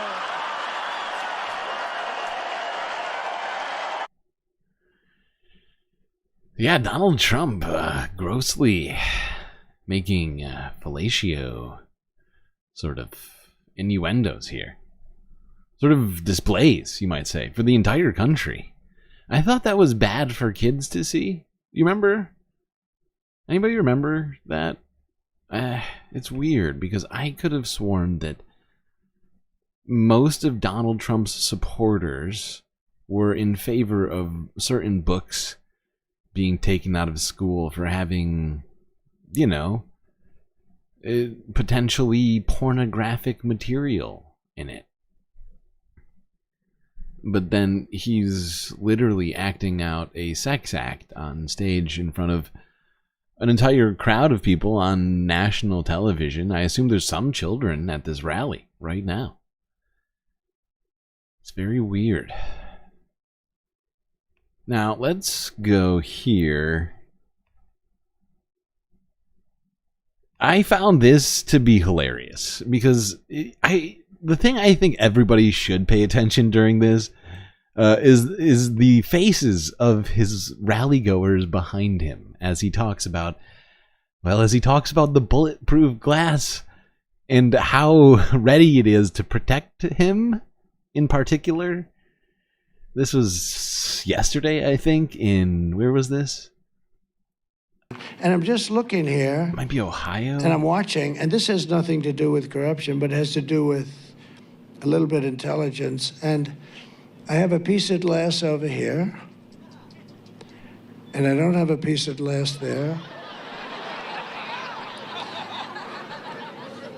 And I have this piece of glass here. But all we have really over here is the fake news, right?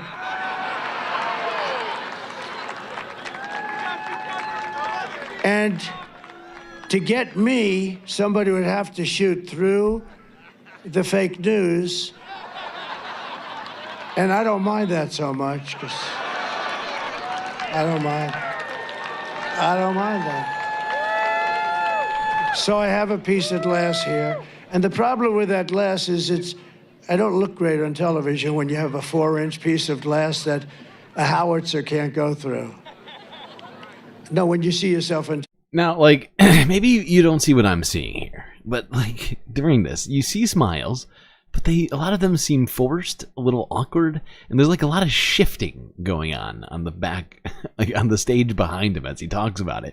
And I think it's because they're imagining what has happened at a recent Trump rally where supporters died were directly behind Donald Trump, and he's here talking about the glass. Like, it is just, it's off-putting. If I were standing there, I'd be like, Jesus Christ, is this my last moment? You say, boy, you're really not very recognizable, to be honest with you, which is good.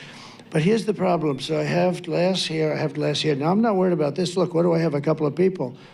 And they're friends, generally. There are a couple of people. These three, they got me covered. Group, but that's like, no, but look at it. Look at it. I have nobody here. What do I need this piece? I don't need this. I think I do need a piece of you know, right here. Look at this guy right here. Look at this guy right here. Look at him. Look at him. He's like, that's kind of where it would be aimed at me, isn't it? Like, ugh.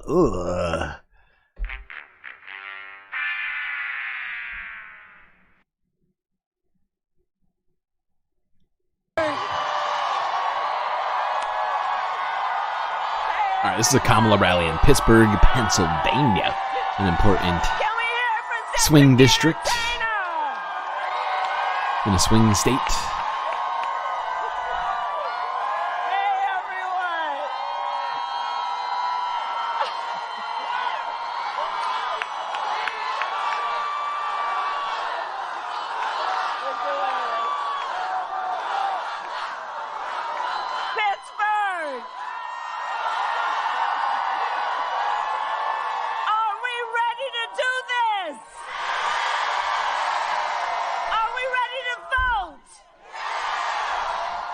Are we ready to win? Oh, it is good to be here tonight with all these leaders. I thank you all so very much. I want to thank Representatives Lee, DeLuzio. Let's send them back to the U.S. House of Representatives. Please send Bob Casey back to the United States Senate. And I thank everyone for being here and taking the time out of your busy lives to be here this evening. I love you back. I love you back. I love you back. All right, so Pittsburgh, this is it. Tomorrow is Election Day. Tomorrow is Election Day. And the momentum is on our side. It actually does seem to be the case. Now let's move it just a little bit ahead here. Listen to her closing remarks. Can't watch the whole speech. Don't have time for that. 24 hours to family and friends and classmates and neighbors and coworkers. And as we do that, let us really be true to what our campaign has been about from the very start. And on that, I say, please let us be intentional about building community. Let us be intentional about building coalitions. Because here's the thing, so much about these last several years has been about trying to make people point their fingers at each other, to have Americans point their fingers at each other, to try and make people feel alone or feel small. But let us do the work as we work toward this win of building up community and coalition and reminding everyone that we have so much more in common than what separates us. Let that be our goal. And let us remind everyone, your vote is your voice, and your voice is your power.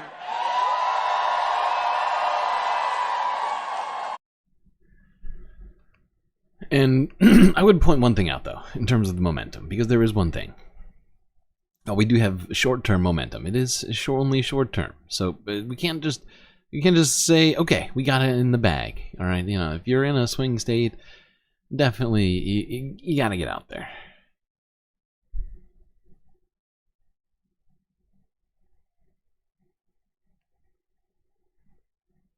I think we know what the swing states are around here. Pennsylvania, Arizona, New Mexico. Well, not New Mexico. Sorry, Arizona, Nevada, Georgia, North Carolina, Wisconsin, Michigan. You know, these are the swing states. Although there's places right now that have become swing states, like Iowa, potentially, which we will be talking about later. So really, I mean, just get out there and vote. I mean, if you haven't already, and if you aren't doing things tomorrow when the polls are open, what better than to exercise your democracy in the direction that you would like to see that democracy go in. Now let's quickly look at a clip here, which Brian Tyler Cohen did for us. This is from a day ago. We don't really use his channel a lot. Honestly, for whatever reason, me personally, ever since he switched to MSNBC, I've kind of struggled with watching his show. I don't know why. But let's look at this here. This was well, you could call him a rogue camera person, perhaps a hero, even. Certainly. Somewhere between those two things, at least. Maybe like a vigilante cameraman.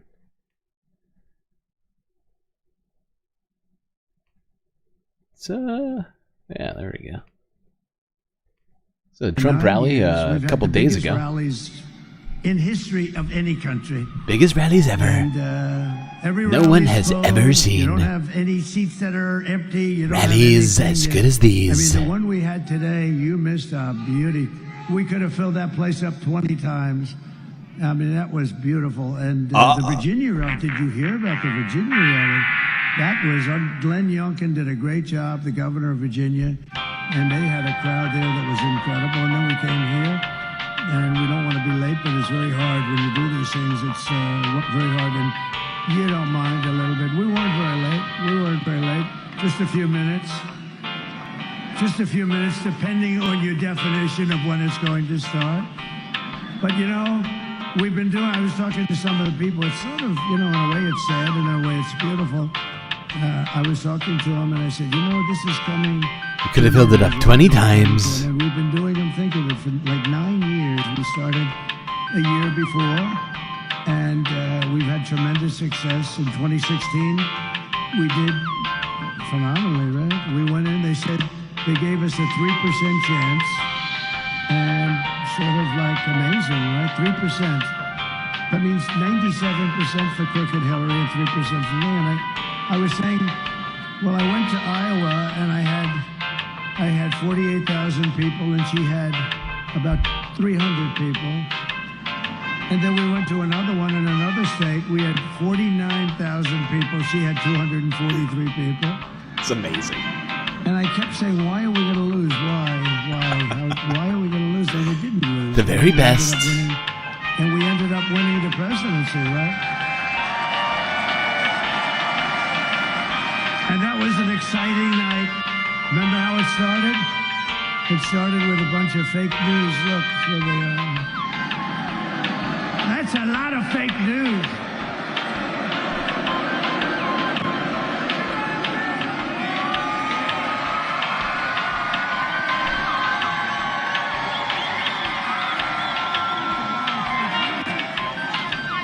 I just want to make sure that I'm understanding this correctly. Trump Okay. literally said the words.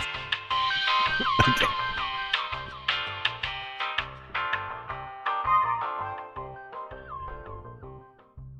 Wow. So it's weird because he said we could have filled this rally 20 times, but it seems to be about half empty.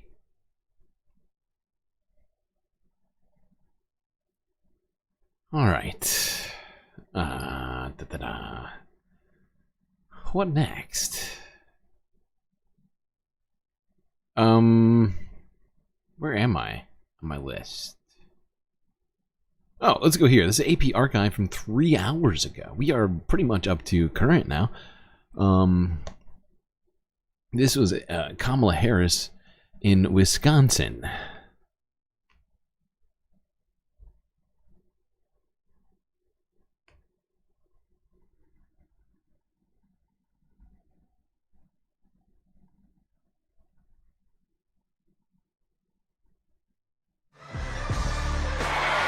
And here is my pledge to you. As president, I pledge to seek common ground and common sense solutions to the challenges you face. I am not looking to score political points. I am looking to make progress. And I pledge then to listen to experts, to those who will be impacted by the decisions I make, and to people who disagree with me. Because look, unlike Donald Trump, I don't believe people who disagree with me are the enemy. He wants to put them in jail. I'll give them a seat at my table. That is a good message. Every day I That is a good message. The people Donald Trump disagrees with, he wants to put in jail. Kamala will give them a seat at her table and have discussions with them. I mean, that's a resonating message. I mean, it might not resonate with everybody, but it's certainly going to resonate with those people who are those like undecided, those sort of disaffected by, you know, sort of supposed divisiveness and whatnot. Like, that is exactly the kind of rhetoric.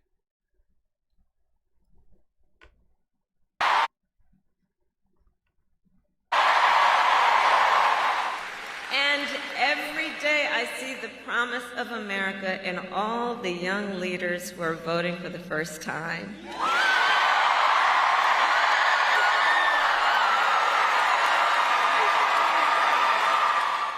The This is not political for you. Oh, this no, is it's your lagging. lived experience. And I see you, and I see your power. I see Why is it lagging? Stop that. power. And I am so proud of you. Can we hear it for our first-time voters? I'll give our first-time voters a little round of applause. If you're a first-time voter, great job. Don't forget to vote. If you've already voted, then definitely great job. All right. Is it also lagging for other people, or is it just me? Because it looks like it's lagging on my screen, but it also could just be because it's doing too many things, I guess. All right. All right. Let's go here. Actually, I'm going to move this one over here. I don't like the way that I've set this up. This was bad. Who was in charge of this list? Was it me?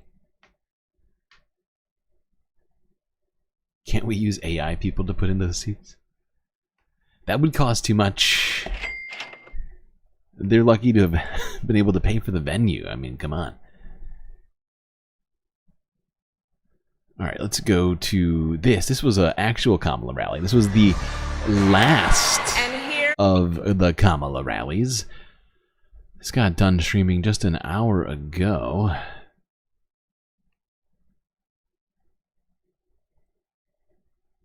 I'm not going to watch the whole thing. I hope you're ready to give him a We don't have time for that. Michigan Let's see. off into tomorrow. Hold on. I'm going to line this up. I don't know why I've just rushed head first into this rally. It is a bit laggy. See, this is what I was saying. Do we need to pause? We might need to pause. We need to pause a moment to stop the lag. All the misinformation and all the lies. Hey, You're out okay, there Doug. talking about something that no one can take away from you. I mean, and Gavin. That's your lived experience, and your lived experience. Wait, that is Doug Burgum. Wait, what? Why are we on this one? What just happened? Oh, I just realized I went past one.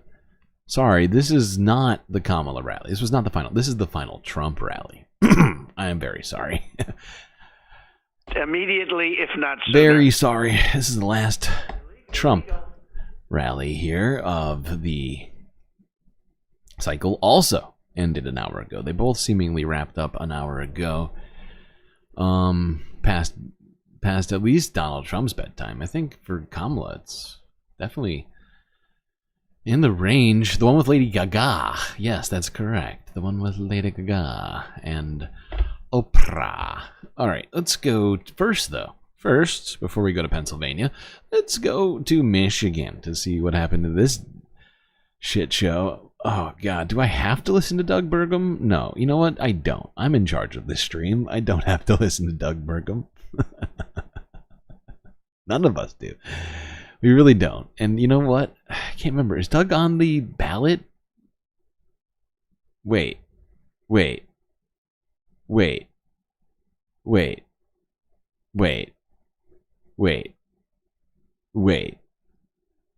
No way.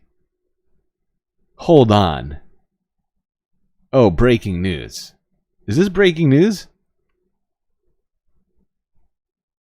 Person in the room. This is the bragging about the. What is happening? In the room about Oh my God. Authorized the invasion to Afghanistan. Oh my God. Chat. Let's pick one. Are we going to say Kamala You will or not Harris? believe what I think I have just uncovered. Kamala? You want to say Kamala? Who was the last one in the room? I think Donald Trump didn't show up to this rally. Oh my God, shut up, We're Doug. talking about who decided to do the horrible withdrawal from Afghanistan.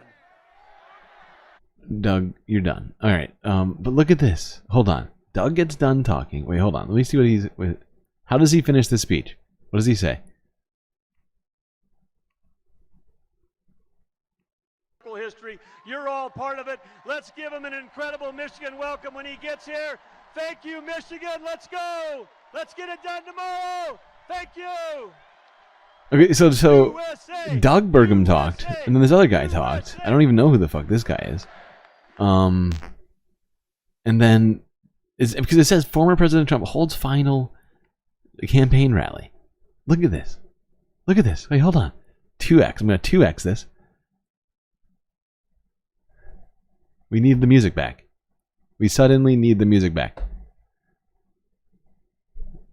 Wait, what's happening?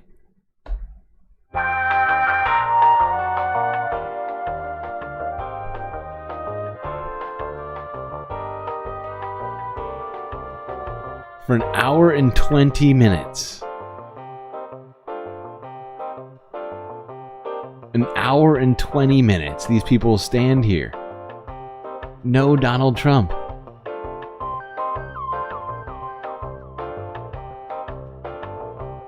Oh my God. This is insane. He abandoned Michigan. Breaking news, chat. Donald Trump abandons Michigan.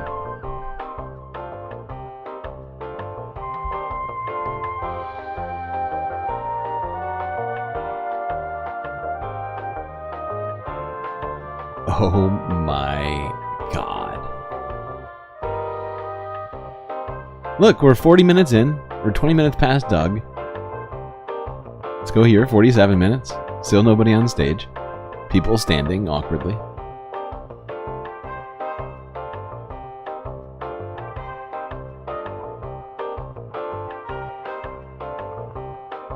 An hour in.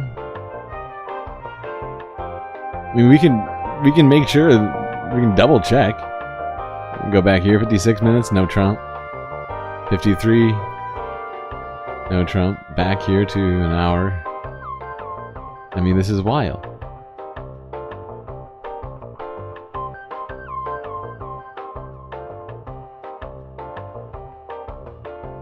Hour 26.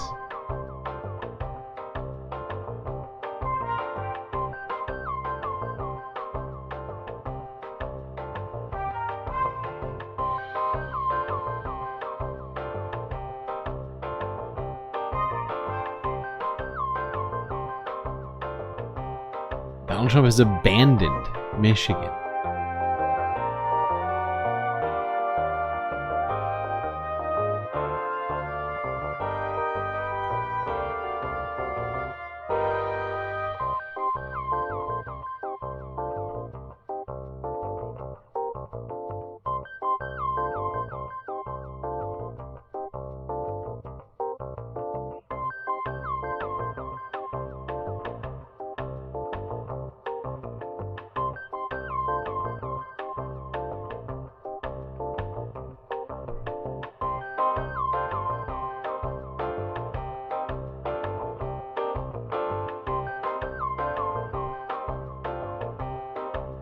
He packed the stadium for Doug Burgum. No one can be happy about that. Not even Doug Burgum.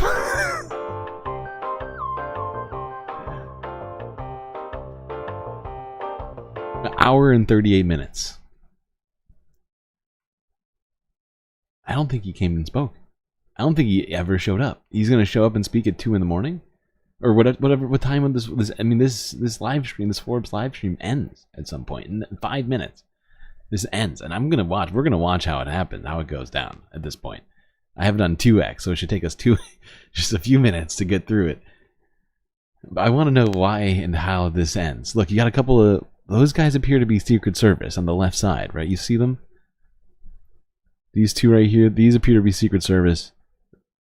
That guy might be Secret Service. Hard to tell, but not that hard to tell.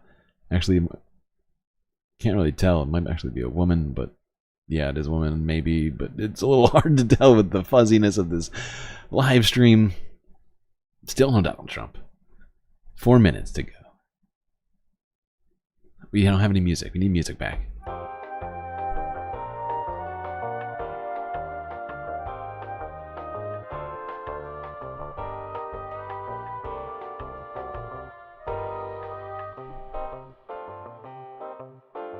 Remember, this is a 2x as well. But this is... I mean, this is ridiculous.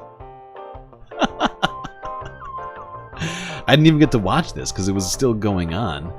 while we were while I was like getting the stream going. I was like getting it started today. He shows up apparently, eventually. Okay.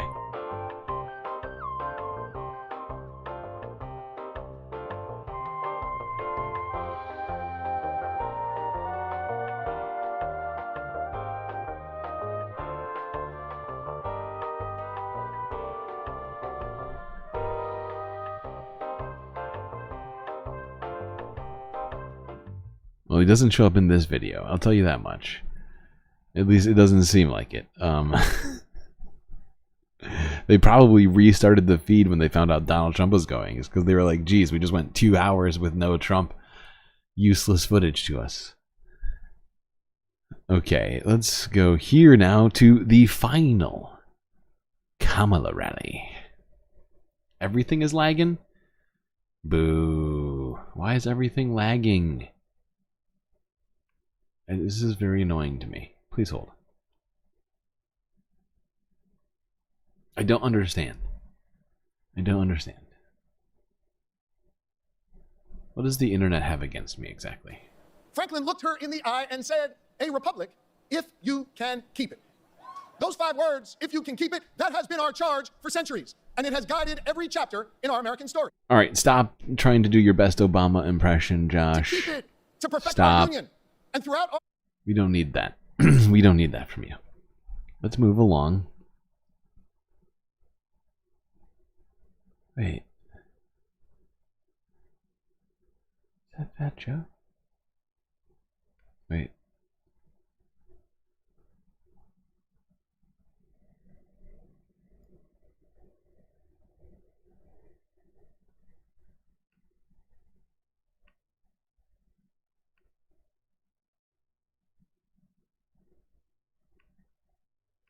All right, no Josh Shapiro.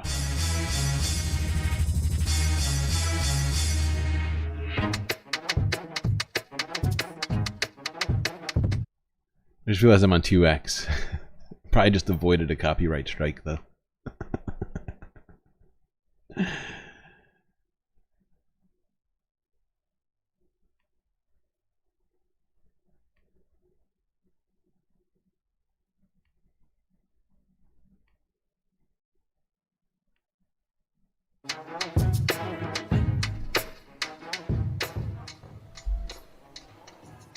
Yo soy boricua, pa' que tú lo sepas.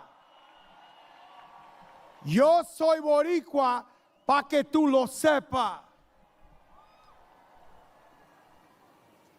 I heard they needed a Puerto Rican in Philly, and I was so happy to come out here and represent the Puerto Ricans. Tonight I'm short and sweet. It's all about pride. A couple of years back, when I seen Donald Trump come down the escalator and call my Mexican brothers and sisters rapists and drug dealers, he obviously didn't know the contributions of Mexican Americans to this country.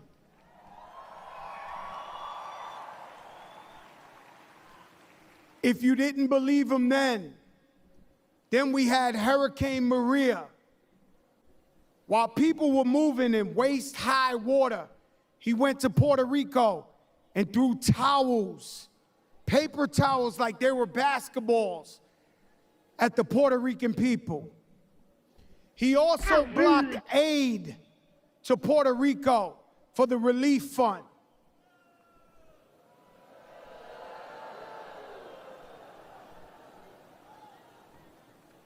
Kamala Harris is for us. She's for unity. She's for all Americans. Black, white, big, small, Latino, you name it, she's for us. One thing I won't do is sell my soul for anybody. If I'm out here telling you she's the one, it's because I know she's the one. Couple of weeks ago, I'm watching these people again. Son of a bitch, it's they lagging told my again. Haitian brothers and sisters. Wow. I see it happening time and time again. Was that Lean Back? Heck yeah, that was Lean Back. It's Fat Joe. He's in the mix now. They're in Pennsylvania. Like he said, they needed a Puerto Rican, and he said he was happy. I can't remember exactly what he said after that, but, you know, to tell everybody to lean back and vote Kamala.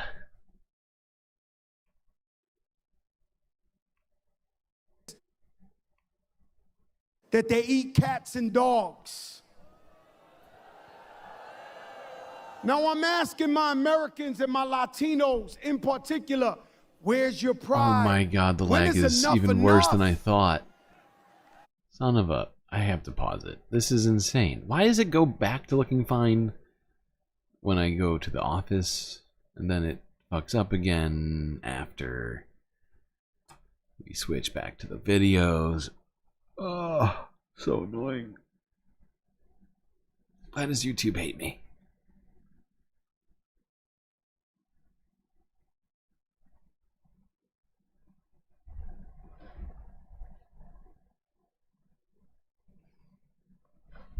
Sorry, please hold everyone. Actually, you know what? Maybe this will help. Let's just take a quick break. We're gonna take a quick space break. We're 2 hours in. Usually when we take a break. Yeah, let's actually, usually we listen to this, but it is election eve, so. For the very soul of our nation, we have seen what can be unburned by what has been. Well, I hope everybody has been enjoying the stream so far. If you haven't already, make sure to hit the like button. Don't forget to subscribe. Truly appreciate that. And while you're doing that, do also consider contributing to the Galactic News Network, as we are completely funded by viewers such as yourself. We got all sorts of ways to donate, such as Patreon, Cash App, and PayPal, but my favorite is Patreon, because it not only helps fund the Galactic News Network, but also gets you some super, super sweet space benefits unseen by the rest of the goddamn Milky Way galaxy. So check those all out, if you are so inclined. Anyway, chat, enjoy this short space break. Grab yourselves a drink, perhaps a snack, and I will be right back. By what has been is the ability to see what can be. Unburdened by what has been. To see what is possible and what can be. Unburdened by what has been and who has done what. Always believe in what can be. Unburdened by what has been. That is what I want for you. Is to see what can be. Unburdened by what has been. To solve what could be. Unburdened by what has been. To solve what could be. Unburdened by what has been. To see what can be. Unburdened by what has been. To see what can be. Unburdened by what has been. To see what is possible and what can be. Unburdened by what has been. To see what can be. Unburdened by what has been. We see what can be.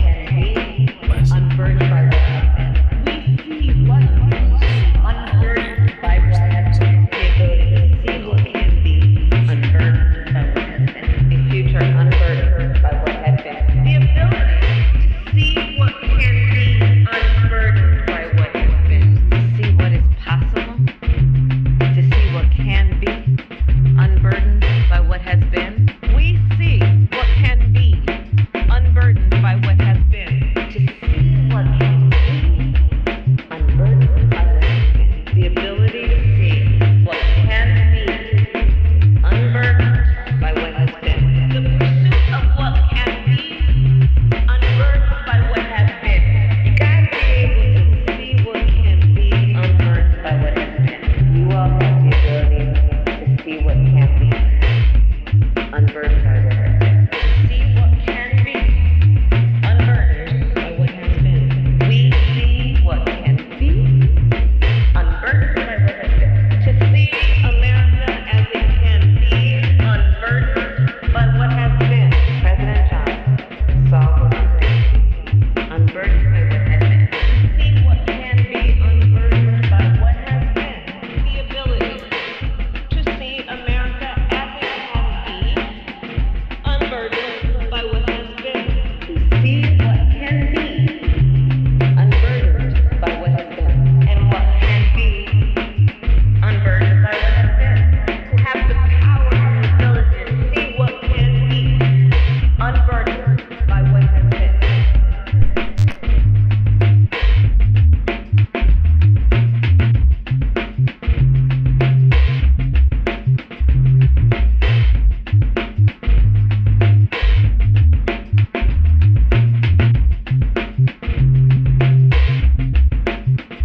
I don't know what to do, because it's really bad right now. Like, I want to get back to the stream, but it is lagging just ferociously. Atrociously. And it's no good.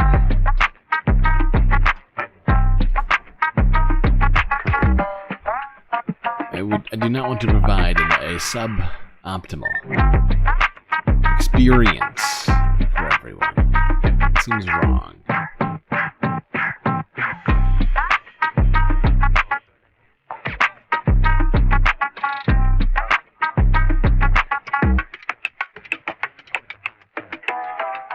Though it is looking kind of better. Hard to tell.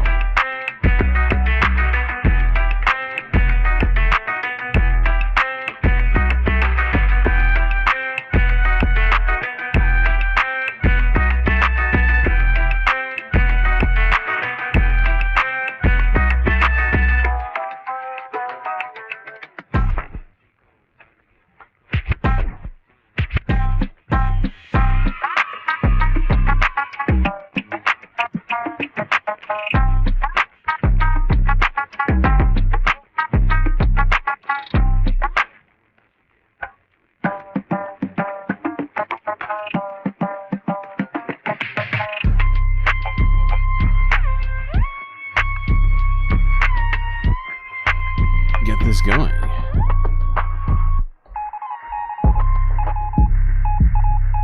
Well, Space Fams, it's time for the second half of the show, so you better get yourselves back to your seats.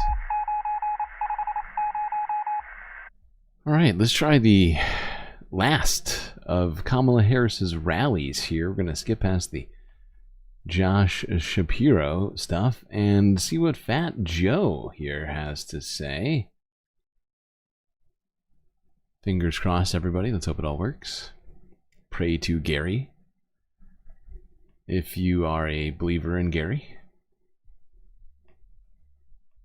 Put your hands together. Whoopsies. And Bronx native, my friend, Fat Joe!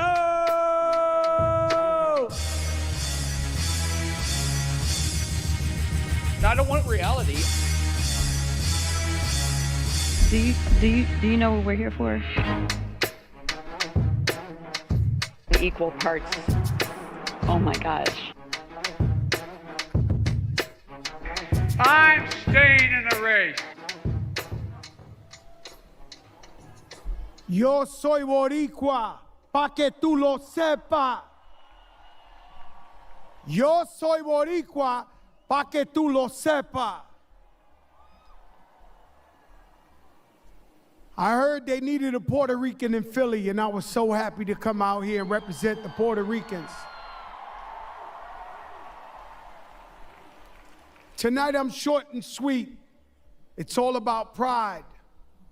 A couple of years back, when I seen Donald Trump come down the escalator and call my Mexican brothers and sisters rapists and drug dealers, he obviously didn't know the contributions of Mexican Americans to this country.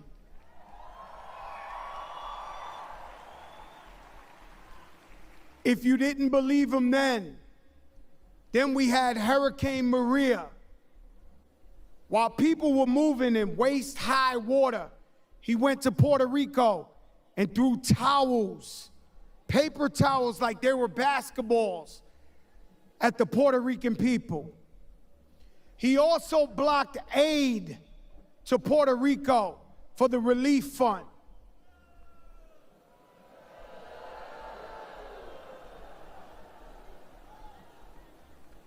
Kamala Harris is for us. She's for unity. She's for all Americans. Black, white, big, small, Latino, you name it, she's for us. One thing I won't do is sell my soul for anybody. If I'm out here telling you she's the one, it's because I know she's the one.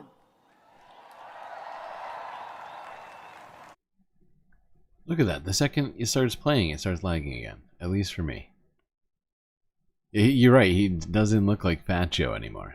Just sort of Joe. Just normal-sized Joe. But that's okay. We can still call him Fat Joe. It's fine.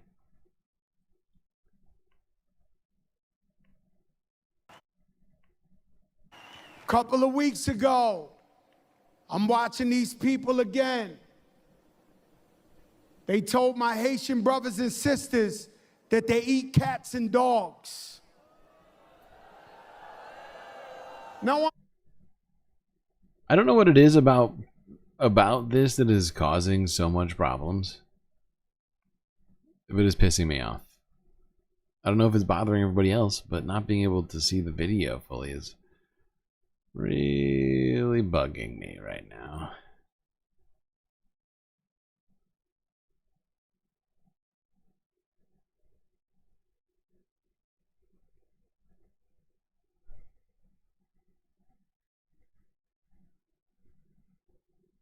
The fact is, everything looks fine on my end until I see it come out the other end on YouTube.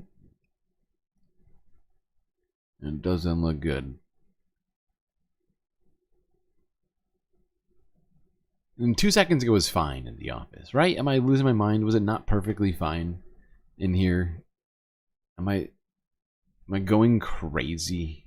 I feel like I'm taking crazy pills.